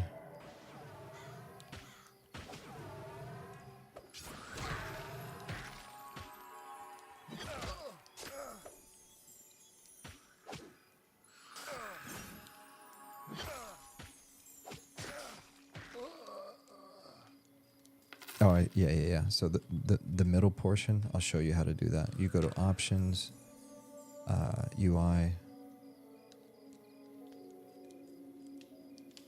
Okay, right here. Always show pop-up stats. Mini stats, normal stats, none. Mini stats. So you can even have this thing, this big old thing here somewhere if you want. Right, some people are into that. But yeah, I use mini stats. Hope that helps. No problem. Happy to help, brother.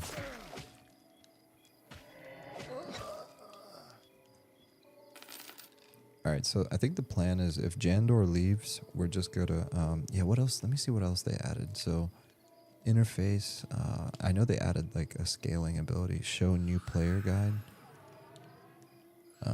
Show ability title bar. Show hotbar title. Oh, what's happening? What is hotbar title? Oh, that's just this little thing right here. Yeah, I turned that off for a reason. Show hotbar end caps. That's the little dragon. Auto clear AFK. Oh yeah, here you go. UI scale. So you can scale your UI here. I'm not gonna mess with it because I don't want to break my UI. But you can make it bigger or smaller, depending on, like, especially if you're running like on a 4K monitor. Some people might want to make it a bit bigger.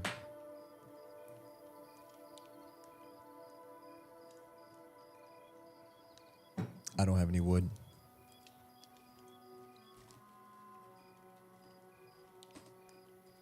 Barnack went, Link dead. Take care, Jandor.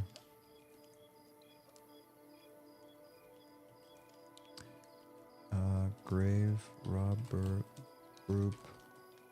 Looking for more. Oh my gosh, dude. They're leaving again.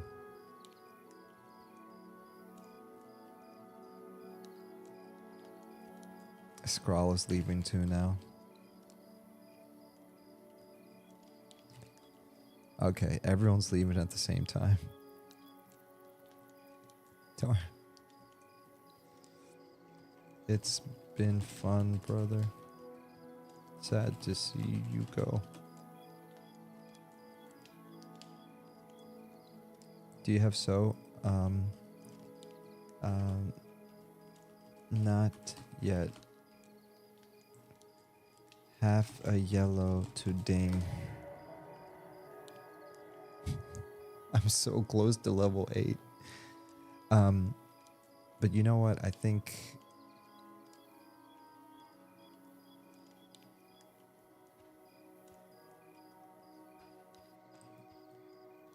okay, I got an idea. Who on Natch?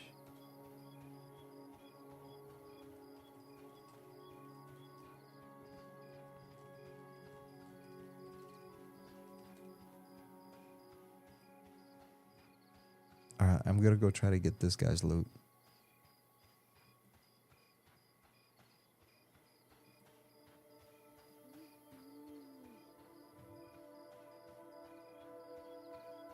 Oh.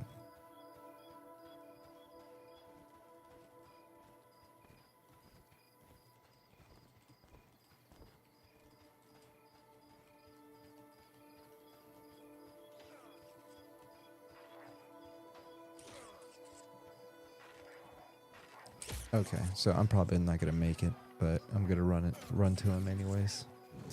I just saw somebody in chat saying, "Hey, somebody come get all my loot." I'll save some silver or bags, no worries. What are you looking for? Nothing in particular. I'm just a humble druid.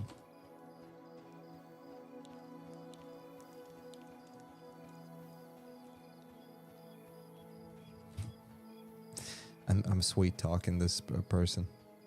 Dude, I remember, okay, I wasn't going to tell the story, and I'm still not going to. I'm just going to say a part of what I wanted to talk about, and I'll tell the story another time. But this is regarding when I was a kid playing EverQuest. And I can't think of a better way of saying this, but I was a manipulator. In the sense of, when I really wanted something, I would like convince people to do it, and I'd use like different psychological strategies. And mind you, I'm 13 years old, so when I say psychological, just think about it for a second. Like, okay, I would use wording like, "Oh man, it must be awesome being level 40. You look so amazing with your gear." And then like I would go down a talk path of like, "Wow, how long did it take you to become this good?" So I would like fluff them up, and then at the end I'd be like, "Wow, well, I'm new to this game," and mind you, this might be like I've already been playing for like 6 months, and then I'd say something along the lines of, "Oh man, I can't wait to be as amazing as you," and like, honestly, I'm content with my rusty sword, and I could have like a yak or something like that, Yakisha, whatever, like the sword. I might have like a real sword, but I would swap it out for something like super cheap, like a fine steel weapon, and I'm like level 20 or something. And I'm like, "Yeah, I've been using this fine steel weapon since level 15 when some nice person donated to me." And I go down this talk track after complimenting them a million times, and they'd be like, "Here, I'll help you out," and then they would twink me. And I would repeat this process over and over and over again with random strangers. So like, it was a form of begging, but not really, because I wasn't begging. I was basically just saying, "Wow, you're so amazing, and I'm a noob. I wish I was as cool as you." So I would never actually say, "Hey, give me this thing." but I would essentially manipulate the situation till they felt like, oh man, this guy deserves it. Like this humble guy. Let's give this humble new player a chance. I'm 13 years old, folks. It's crazy. Now look, Nat just surrounded. This is exactly how it was in EverQuest. If somebody was giving away their stuff, like the whole zone would swarm him. I'm gonna bow to him. Oh no, but seriously, Natch, I appreciate you, brother. I was telling that story not because I'm manipulating the situation, but because it was a fun story about being a kid. Whoa, Shawl of P. Whoa, dude, this guy's not playing around. Dude, oh my.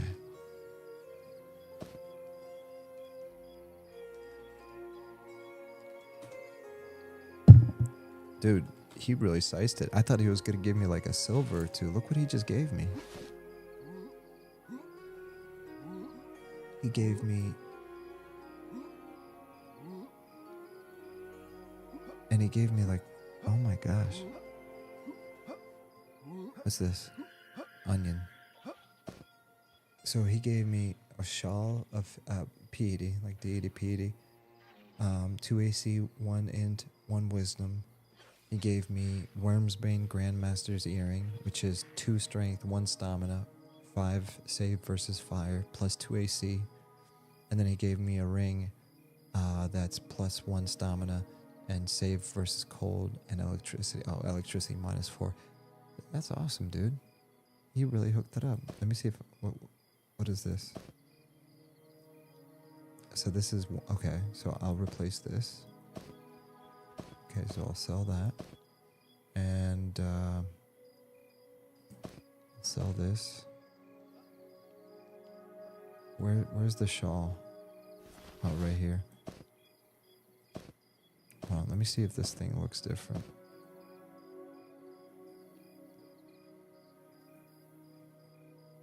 Oh man, did I use it up?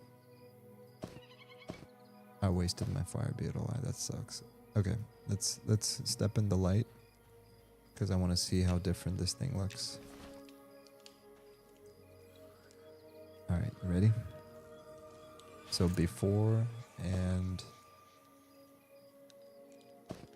ooh, look at us now, boys. We're royalty. 2 AC. 4 AC. I'm a little disappointed about the AC, but still. Plus 1 wisdom is always good. So that little story I just told you guys, the story I'm not telling you about is even crazier. Because remember how I told you I had immigrant parents and they wouldn't pay for EverQuest? Well, I had to get very creative in figuring out how to get a sub and how to, play. But I gotta save that story for another time because it's kind of next level. And I have proof of it. I'll just say it like that because if I say too much, I'll give it away. But no, it's funny stuff. But yeah, I was very creative as a 13-year-old. I was one of those like kids that always hung out with older people, kind of like old soul psychology.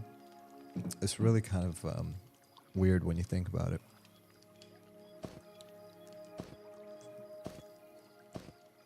And I was very like self-aware at that time. I was aware that I didn't think the same as other kids my age. Like I was always thinking about stuff that kids my age like usually didn't think about, like some other kids would talk about sports and I would talk about like philosophy and the meaning of life. And it was kind of surreal because I remember it was surreal when I was a kid. I was like, why am I having these thoughts? So when it came to Merchants of Kinos, what a cool guild name. So yeah, it was just really interesting growing up as a kid and then being exposed to EverQuest at 13 when this is back in the AOL chat days, like AIM and the IRC days. and the message boards and the forums. It was really, really interesting diving into a world where there was a bunch of like older people on the internet doing an elf simulator basically, and then being surrounded by them and chatting and getting my way just with psychology. It's kind of crazy. But I mean, you know, I don't want to make it sound like I just went around manipulating people. Like I never had like a bad bone in my body. Like I wasn't ever doing anything nefarious, you know. But I had a way with words. Let's just put it that way. But for the most part, I made some really cool connections. You know, I remember how cool it was back then, and cool is a questionable term because, you know, definitely wasn't cool being an MMORPG player back in the early 2000s. You know, while most people were like touching grass and stuff, but it was cool in the sense of like there was nothing else like it. You know. It was, I think that's where a lot of the nostalgia comes from for people. They just want to experience what that was back then. But I disagree that playing a game like this is, oh, you're just looking for nostalgia.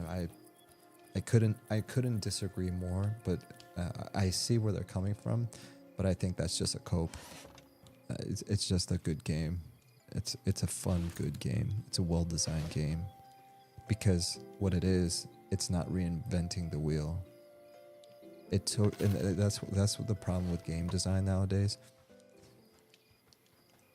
It's so easy to just follow a formula and do what works. And all these modern devs, they keep trying to change stuff up and giving gamers what they don't want instead of what we want. And that's kind of when you have those situations like High Guard, like, yeah, let's just throw all these different things, a little bit of Apex Legends, a little bit of this, a little bit of Battlefield, a little of that. And yeah, people are going to love it. It's like, dude, I don't even like the characters, let alone the gameplay. Like, what are you guys thinking? And then you see somebody like our creators come out and they're like, let's just make something that's fun. You know what I mean? And if you listen to the dev story of how they got to the state of that game, they played their own game and they were just like, this is not fun. We need a change of this because I am not having fun as a developer. So why would the viewer, the gamer, your customer, the most important person, literally the customer, why would the customer enjoy it if the dev doesn't enjoy it, right?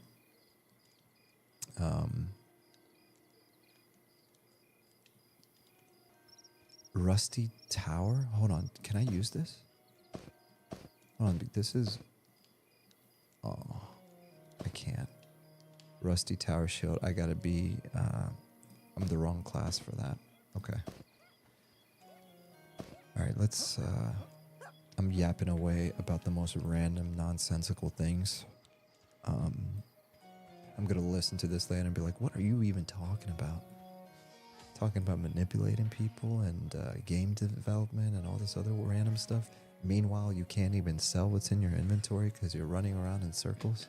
Dude, I'm so close to leveling up. I just need to level it up and count my losses, my wins. Ripped Buff said nice shoulder buffs. I did the same thing with Asheron's Call. Dude, I remember that. Asheron's Call was tight, man. Like, what's weird about Asheron's Call is I have the memories, but I don't have the visual picture in my head. Like, you know, like when you have memories, you have the image in your head. With Asheron's Call, I have less of the imagery, but I have more of the feeling. Like, when I hear Asheron's Call, I'm like, I remember. I was like, oh my gosh, I remember X, Y, and Z. But I don't remember it visually for some reason. It's the hardest thing to explain. I don't even know what I mean by that. Like, for example, when I'm nostalgic about EverQuest, I picture myself running through Kelethin or through Greater Fate Arc. I picture myself going through a high pass and getting chased by the orcs. I picture myself running through Lava Storm the first time I'm going after Nagafin. with Ashran's Call, I remember the feeling, you know, because back then MMOs had a feeling like when you played WoW back in 2004 or whatever year it was. There was a feeling when the music hit you when you went into the human city, and then you have a picture of that bridge and those statues, and as you're coming into that city, right? For some reason with Ashran's Call, I have the feeling portion, but I don't have the image portion. It's weird. And this is like, you can literally show me video of the game and pictures, and I still can't connect the feeling to the image. It's so weird. Something in my head just blocked out I guess the visual memories of Ashran's Call. I don't even know why I said all that. That's such a random thing to say, but it's just an observation I made. Like, I'll give another example. Arcage. My nostalgia / visual memory of Arcage is when I was grinding trees, meaning I was farming, basically. I was farming gold or silver or whatever currency it was, and I found a way of making a lot of money, and it was by getting these trees, planting them, and then harvesting them, and they would grow after like 3 hours or 6 hours or something like that. But the problem is, if you plant them, then anyone can come and farm them. So what I would do is I would try to find a corner of the map, somewhere in the mountains, somewhere hidden, where you'd have to like parkour, and you'd have to like clip through the pixels basically to like kind of wiggle your way, and then I'd find an open area and I would plant the trees there, and I'd farm them like that. And for some reason I found that to be the most fun thing, because I felt like I was gaming the game or whatever like that, and nobody else was doing it. And I'm sure there was other people doing it, but I felt like the only one, you know? So cool, dude. Such a weird thing to say, oh, that's cool, dude, but it was cool. It was cool because I felt like I figured something out. And that's what I love about open-ended games. Like, the biggest issue I have with modern MMOs is that when I play it, I feel like everything is already written. Like, you're not writing your own story. This is how they want you to play the game. This is how it's designed. And if you want to get creative and say, what if I do this? It just doesn't work, because they've pretty much made it so that's the game's not designed to work that way.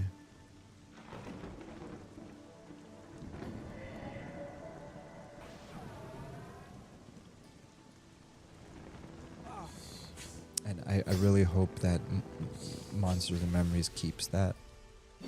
Like, a good way of saying it is don't make a lot of safeguards. Like, just let us mess around. Let us figure stuff out on our own. You know what I mean? No, sorry. Obviously, we're gonna figure stuff out our own. But if we find like a gimmick, just let it be. Like, if it's a hack or something like that, if it's a game breaking trick, yeah, obviously we need to patch this stuff out. But if it's something basic, that's not harming other people or the game, or the progression, just let it be. You know what I mean? It's fun to do those quirky things like an EverQuest, you know?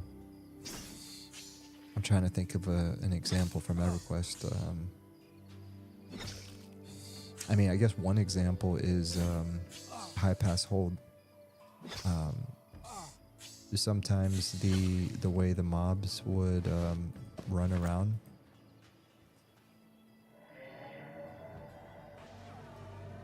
they would get stuck in the wall or something like that. No, I guess that would be kind of like manipulating and like game breaking. Never mind. I don't have any good examples right now I can think of, but I know there's stuff. Or actually, yeah, I do have a good example. Let's say this is actually already in Monsters and Memories. So there's retail arbitrage where you can buy stuff from one NPC and resell it to another NPC for more money. You know what I mean? Some game developers would look at that and be like, oh, that's that, I keep saying hack, and I'm not looking for the word hack. Exploit. Oh, that's an exploit. We need to nerf that. Like, no, dude. If someone figures it out, so be it. Now, the problem with my logic, though, is we live in 2026, and a lot of people immediately go to the internet and make a YouTube video for clicks, and now everybody knows it. So it's not really unique. It's just an exploit, and it has to get patched. So I will also argue with myself and say, yeah, it was kind of a different world back then, because not everything was just immediately advertised on the internet. But I feel like if they're making if they're making the game big enough in scale that no amount of YouTube videos would cover all the things that people can figure out, then I guess, like, you know, it wouldn't matter as much. But yeah, that's my little rant.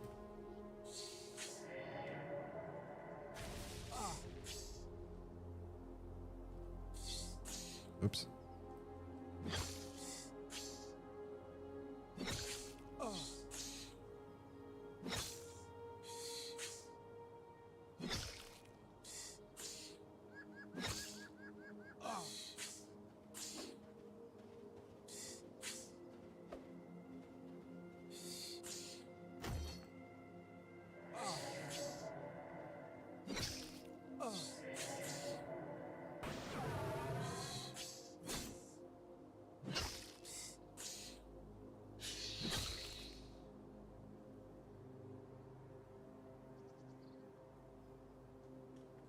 I'm gonna get a screenshot out of that later.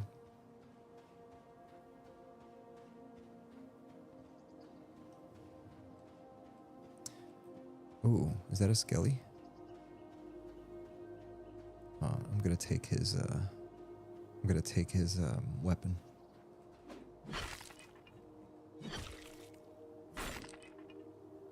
You know, one thing I didn't like about and I'm not hating on it, the game. Like, we all know, rest in peace, Ashes of Creation. Really sad. I really was rooting for that game, even though I wasn't into that game at all. It's not my game style, but like, I want to see other games succeed, because the more MMOs that succeed, the more variety there is, right? But one thing I didn't like is that when you zoomed in on your character, this is as far as you can go. You could never go into first person, and I could not understand. Like, I get it. In Monsters and Memories, you can see your own body when you're first person, but you don't even need to do that. Just give us first person so we can look around and be immersed. And Ashes of Creation didn't allow you to do that. It was very immersion breaking for me personally. I like being able to zoom in first person sometimes, especially when you can see your shadow right here. That's so cool, dude. So cool. Ripped Buff said, I did the same thing in Ashen's Call. I think I already read that earlier. I don't know why I'm tripping. We're so close to leveling up. And as soon as we level up, we're going to get Spirit of Wild.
wonder, is there a emulator for Arcage? Like a good Arcage classic emulator? Because if I remember correctly, Arcage was amazing all the way until it became pay to win. Like it, from what I remember, and if my memory serves me right, historically, the game only became dead once it went pay to win. But up until that point, it was still massively successful, relatively speaking, massively successful. Like not wow successful, but still had tens of thousands of players. And see, this is why I really wanted that Fire Beetle Eye, by the way. I'm casting Burning Embers, which is lowering the AC and doing damage over time. And even though it's like only 1 damage, it makes such a big difference for me doing DPS or melee at a low level. If I didn't have Burning Embers right now, it would be so much harder for me to hit this rattlesnake. It makes such a huge difference.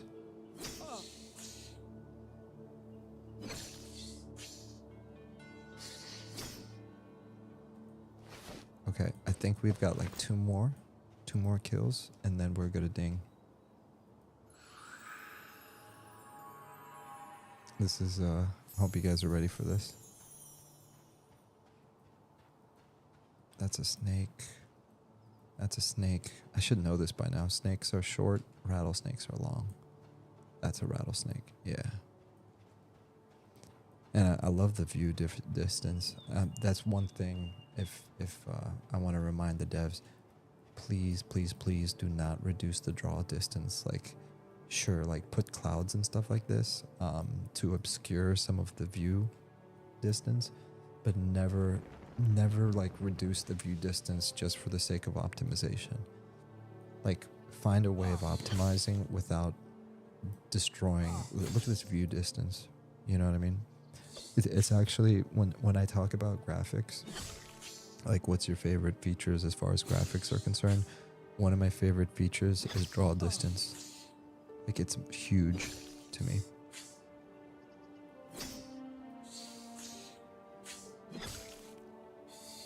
And it's also like a really cool traversal thing because, you know, like this point of interest right there, this black castle, when you see it from afar, it causes intrigue and wonder and makes you be like, man, I wonder what's up there. You know, I want to go there one day. It almost like helps continue the story.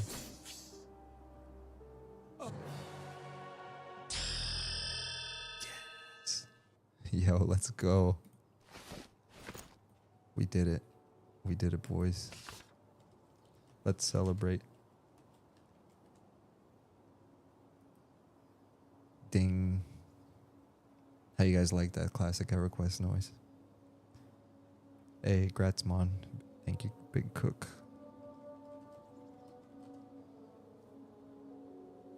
Here, I'll do it again for the people in the back.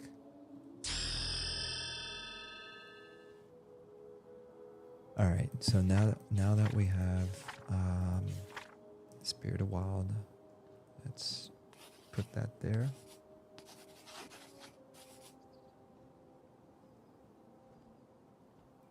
We're gonna change this to heal. Moon Ember. Okay, we're gonna replace Moon Fire with Moon Ember.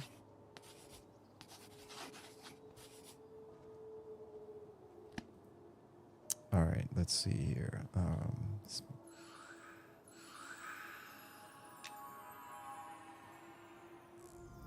Heck yeah. Nice. Now I'm officially a druid. Alright, Sense Magic. That's a really good spell that helps you see what buffs or debuffs are on another mob. Dispel Magic. So if a mob has a buff, you can dispel it. Super helpful. Heal, we got that. Minor Regeneration. Actually, let's do this.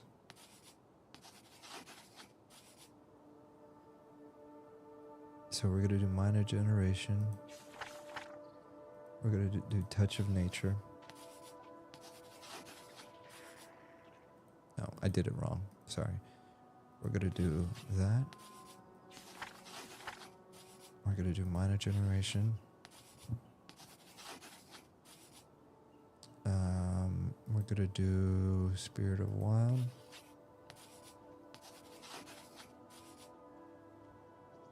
Oh, I want to try this really quick. Watch this.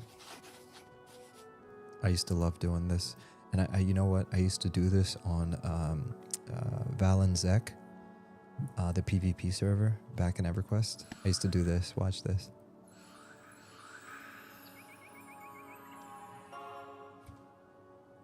So I used to do this, and I would blend in with all the other trees. And in Greater Fadark, I would, so when you run underneath the lifts, some of the players, instead of running along the Greater Fadark path to Butcher Block, they would run underneath the, underneath Kelethan. So you start at the lift, and you'd run underneath until you're going perfectly horizontally towards the Butcher Block zone. So you avoid the path, and you're kind of just like sneaking through there. So what I would do is I would go into tree form, and I would just sit and I'd wait, because I knew this was like a where people run. And as soon as they run past me, I would gank them. Again, keep in mind, I was like 13, 14, so obviously juvenile behavior, but it was fun. All right, so we got tree form, moon ember, burning ember, snare, twisting roots, moon ember, cure poison, unity. We don't need unity right now, but just in case we need to break up a camp, I might as well just have it there. Actually, no, that's a dumb thing right now. Realistically, I should have gate, because I'm gonna use that right now. We're gonna sell, and then we're gonna see if we got any more spells.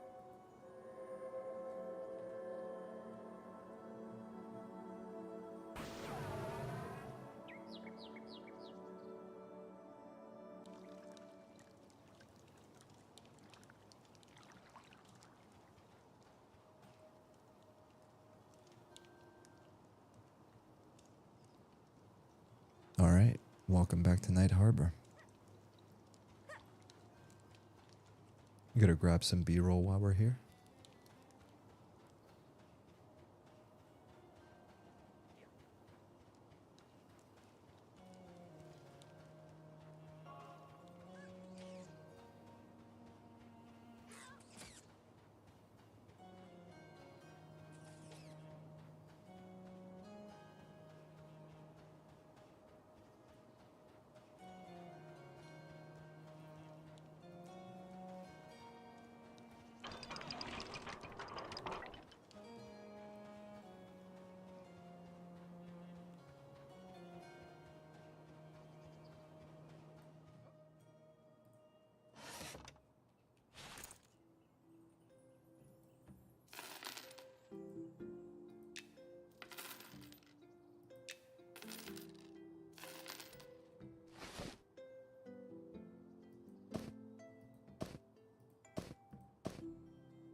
Oh, look at these guys. I love love the way goblins look. Hey, normally I don't play evil races or, you know, whatever. Just not part of my lore. Not saying goblins are evil, but you know what I'm saying. They're evil. Nah, but they look cool. I could see myself playing a goblin. I mean, look how cool they look.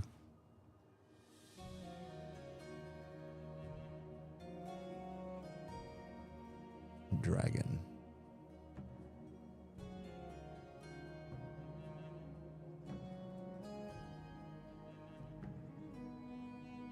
That's so sick. All right. Anyways. Whoops. Wrong guy.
We're racing, not a dog. Oh, this is great. Man, this castle is really coming together. I'm excited to see what they're going to do with this gate or this opening. If they're going to make like a big opening or a gate there. But they've really like improved the textures here. It's looking so much better. Like you see how these textures are plain? Parts of this castle used to look like that, but now look at it. All this is done up, and I mean, this is all still just a work in progress, but it's getting better and better every single day. It's freaking awesome. All right. Enough of the B-roll for now. All right, let's see which spells we need. So we got most of our level 8 spells, I think.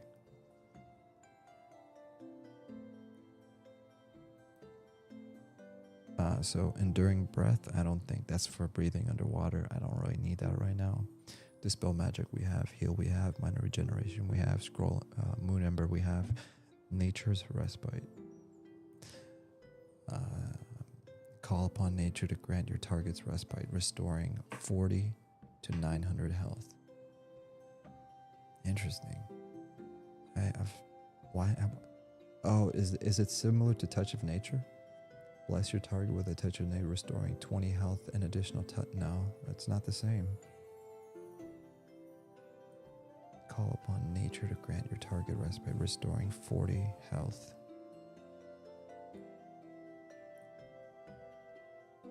This restores 60 health. The cast time is 3 seconds.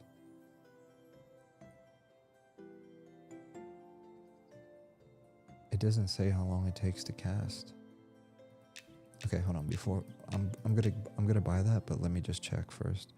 Prickly Barrier, we got that. That's a damage shield. Prickly Tunic. Wrap yourself in a prickly tunic, increasing your armor class by 10 and granting you a damage shield. Ooh, that's nice. We're definitely gonna get that. See Invisibility, Sense Magic, Snaring Bond, Speed of the Wild, Strength of Ethel, we have that. Tree Form, we have that. Okay, so we're gonna get Prickly Tunic.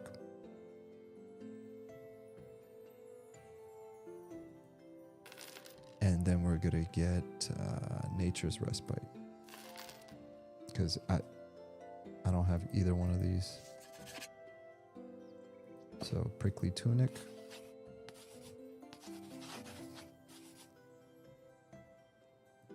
And then Nature's Respite. I don't know why I haven't seen this spell before. Oh, yeah. So it is kind of...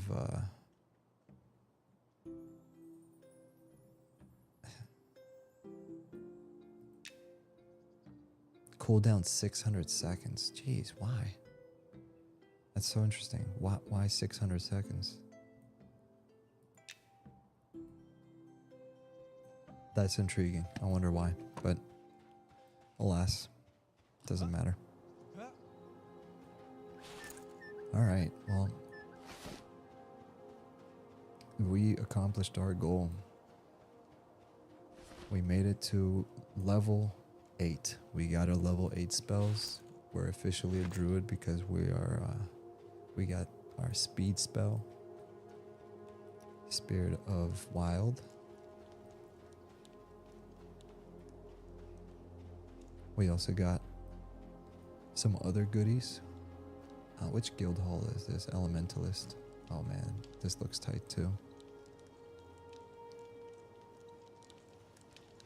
Yeah, man. This game's really coming together.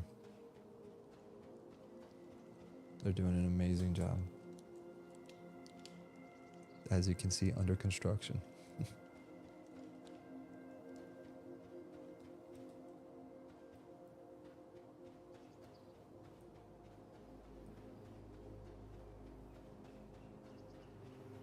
Yeah, I know I know a lot of people say this, but you know, the devs really ought to be proud of themselves for what they've accomplished. Especially with, you know, oh, that's new too. Look, the statue, that staff wasn't there. That's new. I mean, relatively speaking new. I don't know when it got put in, but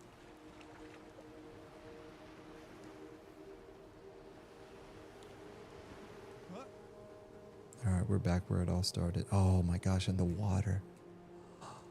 The water's getting even better. Look at that water, dude.